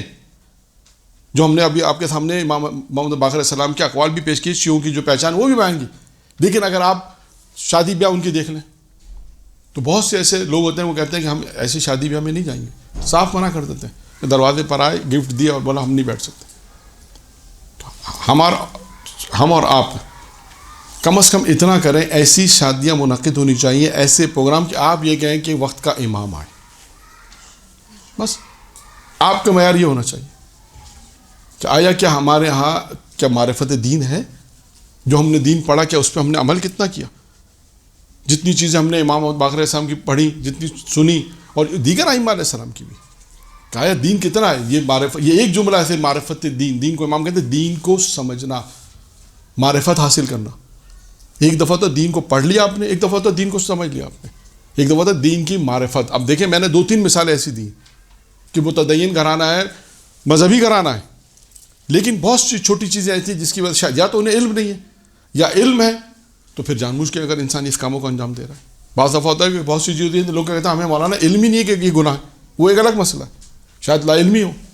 لیکن بعض دفعہ ایسا ہوتا ہے کہ بہت سی چیزیں ایسی جو معاشرے میں ہمیں نظر آتی ہے کہ اچھا یہ دیندار, لیکن کیا پتہ چلتا ہے کہ اچھا یہ بھی دین میں شامل ہے, اچھا اس کو بھی سمجھنا ہے, اچھا اس پہ بھی عمل کرنا ہے, یہ بھی ایک. تو پہلی چیز دیکھیں امام علیہ السلام نے کیا بیان کی, معرفت دین. اور یہ جگہ جگہ آپ کو ملے گا, جگہ جگہ. یعنی اس کا میری تمام باتوں کو اس کا مطلب یہ نہیں کہ ہم جو اچھے کام کریں وہ خدا نہ خاصہ کوئی کہ مولانا نے کہا کہ یہ اچھے کام کرنے والے غلط کام کرتے, نہیں. وہ اچھے کام کرنے والے جو اچھے کام کو انجام دے رہے ہیں ان کے پاس شاید وہ معرفت نہیں ہے جو ہونی چاہیے. یہ اصل بحث ہے کہ انہوں نے اچھے کام کیے اور کرنے ہی چاہیے. انسان اچھے کام کے ذریعے سے ہی ان تک پہنچے گا. لیکن کبھی کبھی ایسا ہوتا ہے کہ شاید وہ لوگ جو اچھے کاموں کو انجام دیتے ہیں ساری زندگی انہوں نے اچھے کاموں میں لگا دی, لیکن جب کچھ ایسے مواقع آتے ہیں کہ جہاں پر شاید وہ فیصلہ صحیح نہیں کر پاتے, یا جہاں پر جہاں پر وہ کہتے ہیں کہ مولانا بیٹا ایک ہی بیٹا ہے اس کی خوشی کی خاطر ہے, ایک ہی بیٹی اللہ نے دی اس کی خوشی کی خاطر, تو آپ یہ نہیں سوچتے کہ جس اللہ نے وہ بیٹی دی اسی کے نافرمانی, جس اللہ نے بیٹا دیا اسی کے نافرمانی. تو اس کا مطلب یہاں پر یہ سمجھ میں آتا ہے جو میں سمجھوں کہ معرفت دین وہ نہیں ہے جو امام علیہ السلام. دیکھیں کمال انسان کو اتنی آسان سے حاصل نہیں ہوگا, قربانی دینی پڑے گی. یہ انسان اس مرتبے پہ حاصل ہوگا جس مرتبے پہ کمال انسان اپنی زندگی کمال کو حاصل کرے, اس مرتبے جب پہنچے گا تو اتنے آرام سے شاید نہیں پہنچ سکے گا. اس کے لیے اس کو قربانی دینی پڑے گی, اس کے لیے اس کو بہت سی لوگوں سے بات چیت کرنی پڑے گی, بہت سی جگہوں پہ فیصلے کرنے پڑیں گے. اور اس کی وجہ بات ہوگا پھر وہ تربیت ہے. اگر تربیت اچھی ہے, تربیت ہے تو بچے بھی مان جائیں گے, نہیں ہے تو پھر مشکلات کا سامنا کرنا پڑے گا, پھر جو اللہ بہتر کرے. تو انسان اس کمال کی منزل, امام فرماتے ہیں کمال کی پہلی منزل ہے معرفت دین, دین کو سمجھ, معرفت فہمیدن دین کو سمجھنا. دوسری چیز امام نے فرمائی سختیوں اور مشکلوں کے سامنے صبر کرنا. جو انسان کی زندگی میں مشکلات آتی ہیں, سختیاں آتی ہیں, اس پر انسان صبر و تحمل کرے, انسان صبر کرے مشکلات کے سامنے. یہ انسان کو دیکھے کامیابی کی کمال تک پہنچاتے ہیں. انسان رونا پٹنا شروع نہیں کرے. بہت جگہ پر چھوٹی مصیبت آتی ہے, اللہ تعالیٰ دعا ہے کہ سب کو تمام پروردگار مصیبتوں سے محفوظ رکھے, لیکن انسان زندگی یہ مصیبت آتی ہے انسان تحمل کرے. علامہ مجلسی کی بیٹی کا غالباً واقعہ ہے. آیت اللہ نے اپنی کتاب ایمان میں اس واقعے کو لکھا ہے کہ علامہ مجلسی کی بیٹی ایک مرتبہ زینے سے گر گئی. زینے سے گری تو چوٹ بھی لگی, چوٹ لگی تو بالکل تحمل تھا, سکون تھا. تو ان سے پوچھا کہ آپ کو کیا درد نہیں ہو رہا؟ کہاں درد ہو رہا ہے. تو کہتا واویلا کیوں نہیں ہے؟ کہا کہ اللہ مجھے اس درد کے عوض میں جو ثواب دے گا وہ ختم ہو جائے گا. اس درد کے عوض میں جو اللہ مجھے اجر و ثواب دے گا وہ ختم ہو جائے گا, اس لیے زیادہ واویلا نہیں ہے. تکلیف ہو رہی ہے, پریشانی ہو رہی ہے. اور خود ابھی انشاءاللہ ایک قول اور امام کا آئے گا, اسی میں ضمن میں بیان کر دوں. یہاں پر ہے امام علیہ السلام کا قول ہے کہ یہ بھی قول امام باقر علیہ الصلوۃ والسلام کا ضمنی طور پہ بیان کرتا جاؤں. درود پڑھے محمد عالم.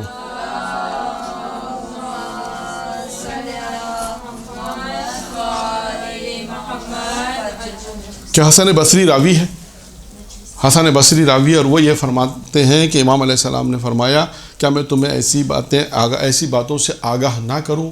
وہ 5 باتیں امام نے فرمائی ہیں. 5 باتیں امام علیہ السلام نے فرمائی. حسن بصری کہتے ہیں امام نے ہم سے 5 باتیں فرمائی اور ہم سے کہا کہ میں تمہیں ان باتوں سے آگاہ نہ کروں جو تمہیں بحث کی طرف لے جائے, جو تمہیں جنت کی طرف لے جائے. اب جو 5 باتیں آ رہی ہیں اس کی کیا کوالٹی ہے, کیا خصوصی ہے؟ وہ انسان کو کہاں لے جائے گی؟ بحث کی طرف. پہلا امام نے فرمایا کہ وہ اس کی یہ نیکی ہے, اور یہ ایسی نیکی, یہ 5 چیزیں نیکی ہیں, اور یہ 5 چیزیں وہ نیکی ہیں جو تمہیں جنت کی طرف لے جائیں. نمبر 1 اس میں پہلی چیز ہے اپنی مصیبت کو چھپاؤ. نمبر 1 کیا ہے؟ اپنی مصیبتوں کو چھپاؤ. نمبر 2 اپنے صدقے کو, جو نیکی یہاں پہ بھی بات ہے نا, نیکیوں کو بھی چھپاؤ. انسان کہتا ہے نیکیوں کو بھی انسان کو چھپانا چاہیے. یہاں پہ رہتا ہے صدقہ, صدقہ یعنی نیکی. انسان اپنی مصیبتوں کو چھپائے. امام فرماتے ہیں انسان اپنی نیکیوں کو چھپائے. پھر تیسری چیز امام فرمائے کہ اپنے والدین کے ساتھ نیک برتاؤ رکھو. دیکھیں یہ شیعوں کی پہچان میں بھی آیا تھا, یہاں پر بھی امام فرما رہے ہیں کہ یہ وہ نیکی ہے جو تمہیں جنت کی طرف لے جائے گی, دھکیلے گی. ایک ہوتا ہے لے جانا, ایک ہوتا ہے دھکیلنا, کہ جا نہیں رہا اس کو دھکیلو جنت کی طرف. دھکیلنے میں ہم کہتے ہیں اس کو کھینچ کے لے کر آؤ. کیا امام فرماتے ہیں اس کو جنت کی طرف دھکیلا جائے گا جو اگر یہ کاموں کو انجام دے گا. کیا ہے؟ اپنے والدین کے ساتھ نیکی کا برتاؤ کرو. پھر فرمایا امام نے آگے کیوں, کیونکہ اس میں اللہ کی رضایت ہے. ماں باپ سے اگر ہم نیکی کا سلوک کریں, نیک کام کریں, تو امام فرمایا اس سے اللہ راضی ہوتا ہے, اس میں اللہ راضی ہے, اس میں اللہ کی رضایت ہے, یہ اللہ کی رضایت کا سبب بنتا ہے, اللہ اس سے خوش ہوتا ہے. پھر امام نے فرمایا, چوتھی چیز امام نے فرمائی, ہاں اس جملے کی تکرار زیادہ کرو. کون سا جملہ ہے؟ لا حول ولا قوت الا باللہ العلی العظیم. کا امام نے کہا اس جملے کی تکرار جتنی زیادہ ہو سکتی ہے اس جملے کی تکرار زیادہ کرو, یہ جملہ. اور اس کے بعد امام علیہ السلام نے کہا اچھا کیوں, کہ یہ جو جملہ ہے لا حول ولا قوۃ الا باللہ العلی العظیم، یہ جو جملہ یہ جنت کے خزانوں میں سے ایک خزانہ ہے۔ پھر اس کے بعد آخری جملہ امام نے فرمایا کہ محبت کرو کس سے؟ محبت کرو محمد سے اور آل محمد سے۔ دیکھیں 5 چیزیں ہیں جو امام علیہ السلام نے فرمایا کہ یہ 5 چیزیں وہ ہیں کہ جو تمہیں جنت، یہ نیکی ہے اور یہ ایسی نیکی جو تمہیں جنت کی طرف دھکیلا جائے گا، لے جایا جائے گا۔ یہ 5 نیکیاں ہیں امام علیہ السلام نے فرمائی۔ میں دوبارہ جلدی دہرا دیتا ہوں۔ پہلی، اپنی مصیبتوں کو چھپاؤ۔ 2، اپنی نیکیوں کو چھپاؤ۔ 3، والدین کے ساتھ نیکی کرو، نیکی کا سلوک کرو۔ 4، کثرت سے پڑھو۔ 5 کیا ہے؟ محبت اہل محمد۔ اب دیکھیں یہ خود 5 ایک درس ہے، اس کو اگر آپ ہر ایک چیز کو اگر درس دینا چاہیں، 5 چیزیں آپ موضوع رکھیں۔ ماہ رمضان المبارک میں اگر آپ کو درس دینا ہے، اس کو موضوع رکھیں کہ وہ کون سی 5 چیزیں جو انسان کی، کون سی ایسی نیکیاں جو انسان کو جنت کی طرف لے جائیں گی۔ لیکن سر یہ بھی کہتے ہیں کہ اپنی مصیبت کو لوگوں سے ڈسکس کرو، نہیں، وہ کہا جاتا ہے کہ سلوشن مل جائے گا۔ وہ ڈیپینڈ کرتا ہے، وہ شروع کے اندر، یہ شروع میں کہ شروع تک انسان اب محفوظ کرے۔ یہ ڈیپینڈ کرتا ہے کہ اس میں، اب البتہ اس میں دیکھیں اس روایت میں یہ نہیں لکھا اپنی مصیبتوں کو چھپاؤ۔ اب ڈیپینڈ کرتا ہے کہ کب تک چھپانی ہے۔ شروع کے لیے بعض اوقات ہے شاید ہے کہ 3 دن تک چھپاؤ، جیسے انسان کے لیے ہے کہ انسان اپنی نیکی کو چھپائے، نیکی کے لیے تو آئے گا، لیکن مصیبتوں میں کیا ہوتا ہے کہ انسان کسی سے بیان نہ کرے۔ یہ بھی ہے حاجت کے لیے جیسے آیا ہوا ہے کہ انسان حاجت کسی سے بیان نہیں کرے، اللہ سے توسل کرے، اللہ سے مان۔ اب یہ مصیبت میں ڈیپینڈ کرتا ہے کہ کون سی مصیبت ہے۔ ہو سکتا ہے کہ 2-3 دن گزر گئے، اب آپ کی نہیں سمجھ میں آ رہا، یہ پریشانی کوئی ایسی آئی ہوئی کہ جو پیرنٹس مل کے حل کر سکتے ہیں یا کسی کے دوسرے کے ساتھ ڈسکس کر کے، تو وہ ٹھیک ہے، اس کو ڈسکس کرنے کا حاصل ہوگا، یہ بھی ایسا ہی ہوگا۔ لیکن یہ ڈیپینڈ کرتا ہے کہ اس میں روایت میں دن نہیں ہے، لیکن ہو سکتا ہے کہ بعض دفعہ ایسا ہوتا ہے کہ چند دنوں تک انسان ان مصیبتوں کو چھپائے۔ یہ نہیں کہ بعض اوقات ایسا تھا ابھی پہلا دن آپ نے فوراً بولنا شروع کر دیا، ایسا۔ ایک جگہ میں نے اسی ان کی بات کا جواب میں کہوں کہ میں نے ایک جگہ روایت میں پڑھا تھا کہ مصیبت کو اس وقت تک چھپایا جائے جب تک تم میں احساس کمتری نہ پیدا ہو جائے۔ اب یہ بھی ہو سکتا ہے، ہوگی روایت، ہو سکتا ہے، لیکن بہت ساری چیزیں ہیں۔ میں نے کہا نا کہ دیکھیں اب اس میں 5 چیزیں امام نے بہت مختصر بیان کی کہ یہ ایسی نیکی ہے جو جنت کی طرف دیکھی۔ سب سے زیادہ نہیں ہوتا ہے مصیبتوں کو چھپانا، ہاں، روایتوں میں یہی یہی آیا ہے، اور وہ بھی ڈیپینڈ کرتا ہے بعض اوقات۔ اچھا اب مصیبت سے مراد مصیبت کیا ہے؟ اب یہ بھی ہو سکتا ہے کہ کون سی مصیبت ہے، یہ بھی ہو سکتا ہے۔ اب بہت سی جگہ ایسا ہوگا کہ آپ کو مجبوراً کسی سے ڈسکس کرنا پڑے گا، بغیر ڈسکس کے وہ مسئلہ نہیں ہوگا تو آپ کو ڈسکس کرنا پڑے گا۔ یا ایک آدھ 2 دن 3 دن انسان تحمل کرتا ہے کہ 2-3 دن تحمل کر لیتا ہے، کوئی ایسی مصیبت ہے کہ جو ٹھیک ہے انسان تحمل کر رہا ہے اور اس میں تحمل میں ہی حل ہو جائے تو الگ ہے۔ لیکن بعض اوقات ایسا ہوگا کہ 1 دن 2 دن 3 دن نہیں، اب مجھے مجبوراً یہ کسی سے ڈسکس کرنا پڑے گا، کسی بھی دوسرے کو اس کو شریک کرنا پڑے گا تاکہ وہ مل کر جو اس مسئلے کو حل کر، تو یہ بھی ہو سکتا ہے۔ تو دیکھیے آئیے ہم پھر اپنی اس روایت کے اوپر آ جائیں۔ یہ روایت تو دیکھیں میں نے ضمنی طور پہ آپ کے سامنے بیان کی، ضمنی سے مراد ہے کہ یہ بھی ایک امام علیہ السلام کا قول ہے کہ جنت میں امام فرمائے کہ کون سی وہ چیزیں جو انسان کو جنت میں پہنچا کہ امام باقر نے 5 چیزوں کا ذکر کیا۔ آئیے ہم اپنی اس روایت پر کہ جو کمال ہے انسان، کمال میں پہلی چیز کیا تھی؟ پہلی چیز انسان اگر چاہتا ہے اپنی زندگی میں کمال حاصل کرے، کون سی وہ چیزیں جو انسان کو زندگی میں کمال تک پہنچاتی ہیں؟ یہ کمال حاصل ہوتا ہے نمبر 1 دین میں معرفت، اور سمجھنا ہے دین کو۔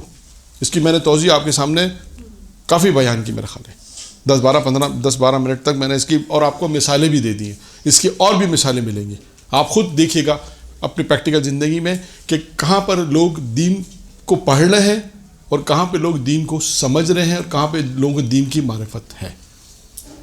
یا آپ خود جب پریکٹیکل لائف میں دیکھیں گے تو آپ کو سمجھ میں آ جائے کہ ہاں یہاں دین صرف پڑھا گیا ہے، معرفت نہیں ہے ان کو دین کی۔ اچھے لوگ ہیں، سب کچھ صحیح ہے، لیکن یہاں جو حرام کام، جو فعل حرام ہو رہا ہے ہونا نہیں چاہیے۔ اس کا مطلب ہے کہ بہت سے لوگ ایسے جیسے جن کو پتہ ہی نہیں، وہ ایک الگ کیس ہے، ہم تو ان کی بات کر رہے ہیں کہ جنہیں پتہ ہے اس کے باوجود یہ کام نہیں کر رہے، معرفت نہیں دین کی۔ اور 2 امام نے فرمایا مصیبتوں پہ صبر کرے، سختیوں پہ اور مصیبتوں پہ مشکلوں پہ تحمل کرے، صبر کرے۔ اور تیسری جو چیز امام علیہ السلام نے فرمائی کہ اپنی زندگی کے اخراجات جو ہیں اس کے، اپنی زندگی کے اخراجات کے اندر میانہ روی اختیار کرے، کہ اس کو معلوم ہو کہ اس کا نظم و ضبط مجھے کیسے چلانا ہے۔ زندگی کے اندر میانہ روی ہونی چاہیے کہ جو جس طرح انسان کے پاس جو پیسہ آ رہا ہے، ماہانہ آ رہا ہے، میانہ روی اختیار کرے۔ دیکھیں جو پیسہ انسان کے پاس آ رہا ہے اس کا نظام صحیح ہونا چاہیے، اس کا سسٹم صحیح ہونا چاہیے۔ یہ بھی نہیں کہ انسان بہت زیادہ بہت زیادہ کنجوس ہو جائے یا بہت زیادہ انسان جو اسراف کرے. میانہ روی جسے ہم کہتے ہیں کہ زندگی کے اندر میانہ روی ہو, اپنی معاش کے اندر جو ہے وہ میانہ روی اختیار کرے. جو پیسے آ رہے ہیں جسے ہم کہہ سکتے ہیں اپنے نظام کو درست کرے, میانہ روی اختیار کرے, اپنے زندگی جو جسے کہتے ہیں نظم و ضبط, معاش کا نظم و ضبط صحیح ہونا چاہیے. کبھی بہت زیادہ اتنا ہائی فائی نہیں ہو, بہت زیادہ اتنا لو نہیں. جو پیسے آ رہے ہیں ماہانہ آ رہے ہیں اس کے سسٹم کو وہ برقرار رکھے, اس کے سسٹم کے اندر وہ اس کو اس طریقے سے بیان کرے جیسے روایت میں آئے کہ انسان میانہ روی اختیار کرے, اس سسٹم کو صحیح کرے. تو 3 چیزیں امام علیہ السلام نے اس روایت میں بیان کی. اب آئیے 3 دوسری چیزیں. یہ بھی امام محمد باقر علیہ الصلوۃ والسلام کی روایت ہے.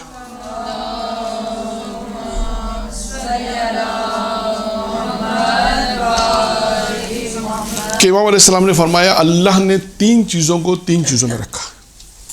کتنی چیزوں کو؟ 3 چیزوں میں رکھا. اچھا, اب اس قسم کی روایت آپ کو ملیں گی. ایک اور روایت بھی انشاءاللہ پھر کبھی بیان کریں گے. وہ روایت ہے, وہ بھی حدیث قدسی ہے. یہ بھی حدیث قدسی ہے. امام نے فرمایا کہ اللہ فرماتا. وہ ہے حدیث قدسی کہ جس میں اللہ نے جناب موسیٰ سے گفتگو کی ہے اور کہا موسیٰ ہم نے 6 چیزوں کو 6 چیزوں میں رکھا. 6 چیزوں کو 6 چیزوں میں رکھا. پھر انشاءاللہ اس کو کبھی بیان کریں گے. آج جو روایت ہے وہ ہے 3 چیزوں کی. یعنی کبھی ایسا ہوتا ہے کہ انسان, پہلا دنیاوی مثال بھی اس کو سمجھ لیں کہ دیکھیں اس کی مثال ہے کہ ہم اپنا بیلنس, اپنا پیسہ کہاں رکھتے ہیں؟ بینک میں. زیورات کہاں رکھتے ہیں؟ لاکر میں. یعنی ہم کسی چیز کو کسی چیز میں رکھتے ہیں. جو چیز ہوتی ہے بعض اوقات چیزوں کو ہم کہیں رکھواتے ہیں. تو یہ صرف ایک مثال ہے کہ بعض اوقات کچھ چیزیں کہیں رکھی جاتی ہیں. تو اب اللہ نے بھی 3 چیزوں کو 3 چیزوں میں رکھا. اچھا, وہ کون سی 3 چیزیں؟ ایک سوال ہے. نمبر 1, اللہ نے اپنی رضائیت کو کہاں رکھا؟ اللہ نے اپنی رضائیت یعنی خوشنودی. اللہ راضی کیسے ہوتا ہے؟ رضائیت یعنی خوشنودی. اللہ خوش کیسے ہوتا ہے؟ بہت آسان. اس کی مخلوق کی خدمت کرو تو وہ جواب آئے گا. میں سوال پیش کر رہا ہوں. سوال ہے یہ کہ یہ سوال ہے امام, میں تینوں سوال پیش کروں گا پھر تینوں جواب دوں گا. پہلا سوال کیا ہے؟ امام فرماتے ہیں, امام باقر فرماتے ہیں اللہ نے 3 چیزوں کو 3 چیزوں میں رکھا. ٹھیک ہے. نمبر 1, اللہ نے اپنی رضائیت کو کہاں رکھا؟ 1. نمبر 2, اللہ نے اپنی ناراضگی کو کہاں رکھا؟ اللہ کیسے ناراض ہوتا ہے؟ کن چیزوں سے اللہ ناراض ہوتا ہے؟ اور نمبر 3 ہے کہ اللہ نے اپنے دوستوں کو, اپنے اولیاء کو کہاں رکھا؟ جو 3 سوال. نمبر 1 جواب کیا نمبر 1 کا؟ کہ اللہ نے جو انہوں نے آپ نے بیان کیا وہ اس کا ایک مصداق ہے. یعنی اس کا ایک مصداق سے مراد ہے کہ وہ بھی ایک چیز ہے. اس کا جواب یہ ہے کہ اللہ نے اپنی رضائیت کو, اپنی خوشنودی کو نیکی کے کاموں میں رکھا. اور ان نیک کام میں سے ایک کام یہ کہ جو انہوں نے بیان کیا کہ اللہ کی مخلوق کو خوش کرو. اور جو روایت ہے اس میں عبادت بھی آئی ہے, بندگی آئی ہے. اس سے بھی اللہ خوش ہوتا ہے. اللہ عبادت سے خوش ہوتا ہے, اللہ بندگی سے خوش ہوتا ہے. اللہ یہ چاہتا ہے کہ اللہ یہ چاہتا ہے کہ اس کا بندہ بندگی کرے. خدا کی رضا میں راضی رہے. ہاں, خدا کی رضا میں راضی رہے. جیسے یعنی خدا یعنی بندہ اس چیز پہ راضی رہے جس پہ خدا راضی. اب آئیے یہاں پر بھی میں 5ویں امام محمد باقر علیہ الصلوۃ والسلام کی ایک روایت بیان کروں.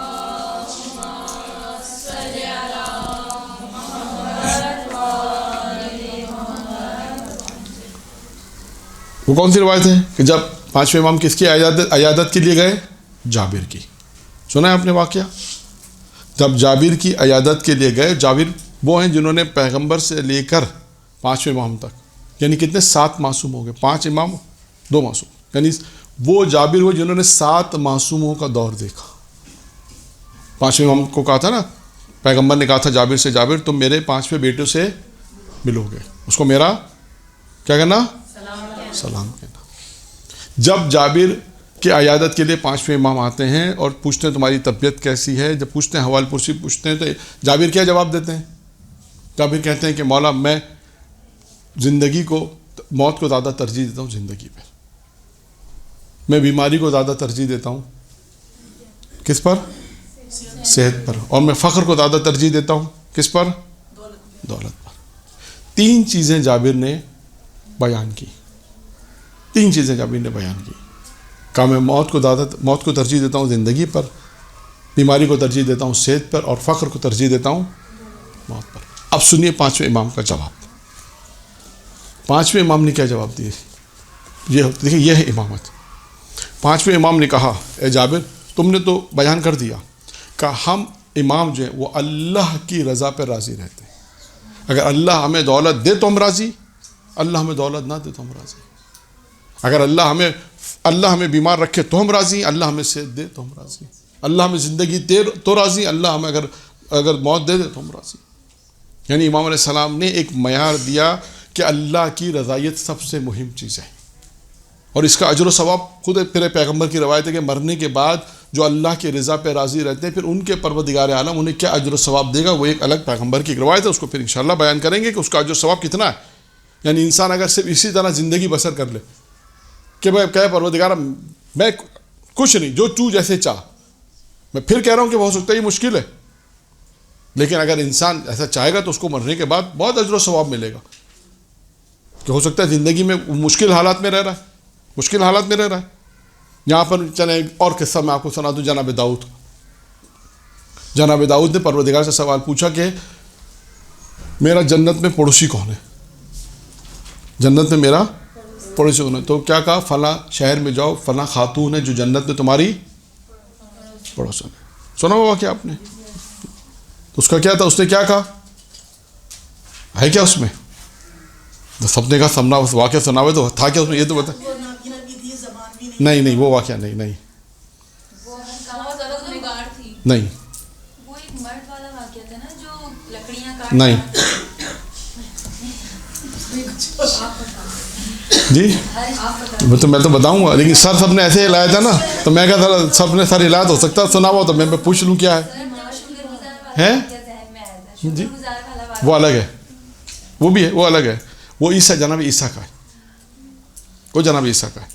وہ بیمار تھی نابینا. ہاں وہ جناب عیسیٰ کا واقعہ, یہ جناب داؤد کا ہے. یہ واقعہ یہ ہے کہ جناب داؤد نے پروردگار سے کہا جنت میں میرا پڑوسی کون ہے, تو جناب خدا نے کہا فلاں شہر میں جاؤ, فلاں خاتون تمہاری پڑوسن ہے. اور جب جناب داؤد ان کے پاس پہنچے تو اس کو پوچھا کہ تمہارا کون سا ایسا عمل ہے کہ جس نے جنت میں تو میری پڑوسن ہو, کون سا تمہارا ایسا؟ اس نے کہا میرا کوئی عمل ایسا نہیں ہے. بہت زیادہ اس طرح کے جناب داؤد نے کہا نہیں, جب تک بتاؤ کہ نہیں جاؤں گا نہیں. کوئی تو تمہارا عمل ہے, کوئی تو ایسا عمل ہے. تو اس نے کہا شاید یہ عمل ہو سکتا ہے کہ اللہ کی طرف سے جو مصیبتیں آتی ہیں میں اس پہ صبر و تحمل کرتی ہوں, اور اللہ سے اس کا دور ہونے کا بھی تقاضا نہیں کرتی. میں کہتا ہوں اللہ جب تک تو نے اس کو رکھا ہے مصیبت کو رکھ, جب تو اس چاہے گا اس کو دور کر دے تو دور کر دینا. میزان الحکمہ میں یہ روایت کو لکھا, میزان الحکمہ یہ ہے کہ یعنی جو کہا نا اللہ کی رضا پہ راضی رہنا.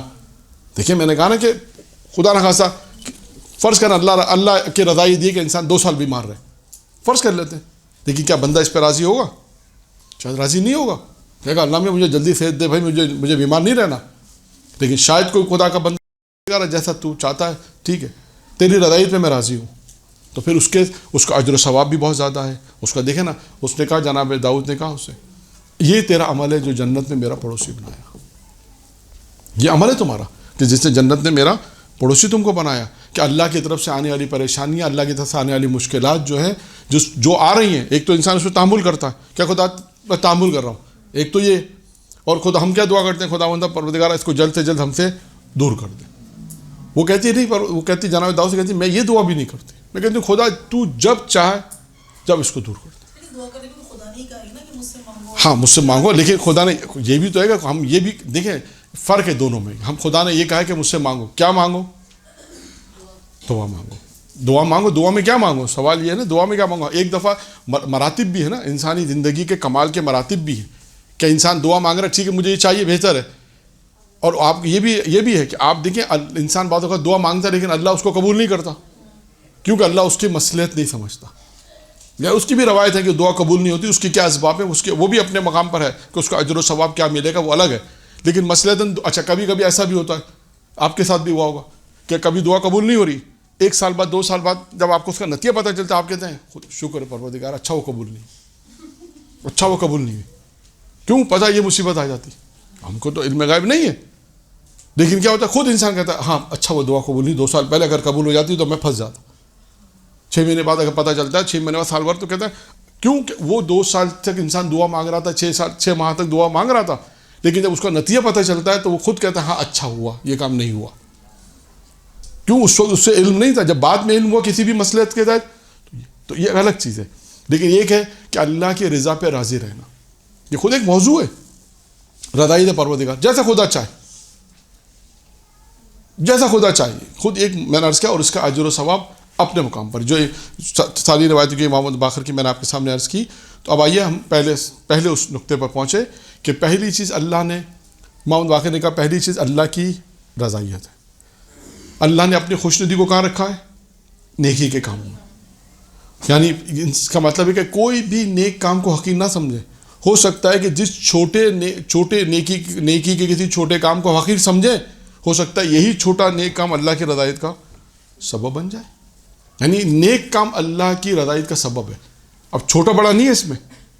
خدا نہ خاصا انسان نے بڑا عمل کیا لیکن اس میں ریاکاری دکھا دی, بڑا کام کیا اس میں دکھاوا ہو گیا. کام بڑا ہے لیکن ہو سکتا ہے وہ اللہ کو اس لیے پسند نہ ہے کہ اس میں انسان کی اللہ کی رضائی شامل نہیں تھی. لیکن ہو سکتا ہے کہ چھوٹا سا کام تھا, ایک لمحے کا کام تھا, لیکن اللہ کی رضایت تھی. کسی مومن کا جھگڑا تھا, آپ نے اس جھگڑے کو سالو کر دیا 5 منٹ کے اندر, 3 منٹ کے اندر, تو ہو سکتا ہے اللہ اس سے اتنا راضی ہو جائے. تو یہ کہ اللہ نے اپنی رضایت کو نیکی کے کاموں میں رکھا ہے. اس نیک کاموں میں عبادت بھی ہے. اس روایت میں جو میں بیان کر رہا ہوں اس میں ترجمہ جن لوگوں نے کیا اس میں نیک کام, عبادت, یہ ساری چیزیں انہوں نے بیان کی. دوسرا سوال کیا تھا؟ یہ ہو گیا نیک کام. دوسرا سوال کیا تھا؟ اللہ نے اپنے ناراضگی کو کہاں رکھا. یعنی ہمیں یہ کیسے پتہ چلے کہ اللہ ہم سے ناراض ہے؟ اس کا معیار کیا ہے, فارمولہ کیا ہے؟ اس کا معیار اور فارمولہ ہے گناہ. اللہ نے اپنی ناراضگی کو گناہ کے کام میں رکھا ہے. ان میں سے جو انہوں نے ترجمہ کیا انہوں نے یہ ترجمہ بھی کیا ترجمے میں کہ یہ کام یہ بھی کیا کہ غصہ, مثال دی غصے کی, اور بھی بہت ساری چیزیں کہ کوئی بھی ہو سکتا ہے. یعنی خدا نہ خاصا ایسا نہ ہو کہ انسان کوئی چھوٹا گناہ ہے کہ یہ چھوٹے سے گناہ سے کیا فرق پڑتا ہے, کون سا اللہ ہم سے ناراض ہو جائے گا. ہو سکتا ہے کہ یہی چھوٹا گناہ اللہ کی ناراضگی کا سبب بن جائے. تو تبھی کہا جاتا ہے کہ انسان کبھی بھی کسی چھوٹے گناہ کو حقیر نہ سمجھے کہ چھوٹا اسے انجام دے دو کون سا اللہ ناراض ہو جائے گا. یا نیک کام کی مثال دے رہے ہیں, چھوٹا نیک کام تھا, آپ نے کہا یہ نیک کام تو ہم تو بڑے بڑے کرتے ہیں, کون سا چھوٹا نیک کام کریں, کیا ضرورت ہے چھوٹے نیک کام کرنے کی. ہو سکتا ہے کہ یہی چھوٹا نیک کام اللہ کے خوشنودی کا سبب بن جائے, اور ہو سکتا ہے کہ وہی چھوٹا گناہ جسے آپ چھوٹا سمجھ رہے ہو سکتا ہے وہی چھوٹا گناہ اللہ کی ناراضگی کا سبب بن جائے. تو لہٰذا اب آپ دیکھیں اس روایت میں صرف 2 جملے ابھی تک بیان, تیسرا جملہ آئے گا. آپ 3 روایت کو دیکھیں, پوری زندگی انسان کی امام فرماتے ہیں. یعنی 3 سوال کے جواب میں اگر آپ دیکھیں تو پوری زندگی, یعنی ہماری زندگی اسی پر ہو کہ اللہ ہم سے راضی رہے اور اللہ ہم سے ناراض نہ ہو. تو 2 چیزیں. تیسری چیز کیا تھی؟ اللہ نے اپنے اولیاء دوستوں کو رکھے. اللہ نے اپنے اولیاء اور دوستوں کو انسانوں میں رکھا. تب یہ کہ کسی انسان کو حقیر نہ سمجھنا چاہیے. ایسا نہ ہو کہ خدا نہ خواستہ ہماری نگاہ میں ہم سوچیں کہ یہ تو بہت حقیر ہے. اب کسی بھی لحاظ سے ہم اس کو تصور کر سکتے ہیں, کسی بھی لحاظ سے ہم کہہ سکتے ہیں خدا نہ خواستہ یہ جو ہے وہ حقیر ہے. نہیں, ایسا نہیں ہے. اب یہاں پر نجف کا ایک واقعہ میں آپ کو بیان کروں کہ نجف میں ایک طالب علم یہ بیان کرتے ہیں کہ ہم جب درس میں جاتے تھے تو ایک طالب علم تھا.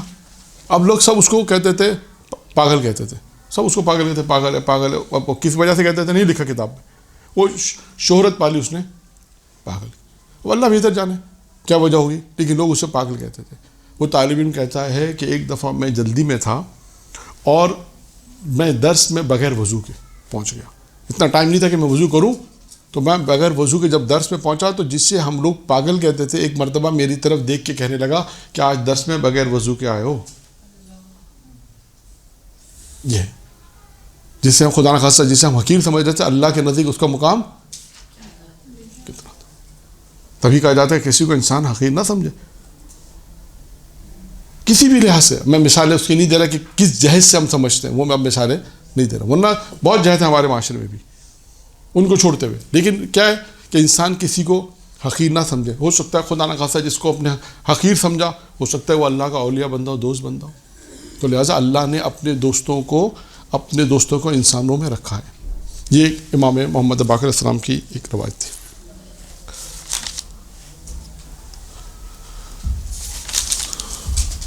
اور ایک آخری روایت, ٹائم بھی میرا خیال مکمل ہو رہا ہے. ایک آخری روایت کہ 4 کاموں کا انجام دو تو 4 چیزیں حاصل ہوں گی. 4 کاموں کا انجام دو تو 4 چیزیں حاصل ہوں گی. یہ بھی امام محمد باقر علیہ الصلوۃ والسلام نے فرمایا. درود پڑھیں محمد عالم.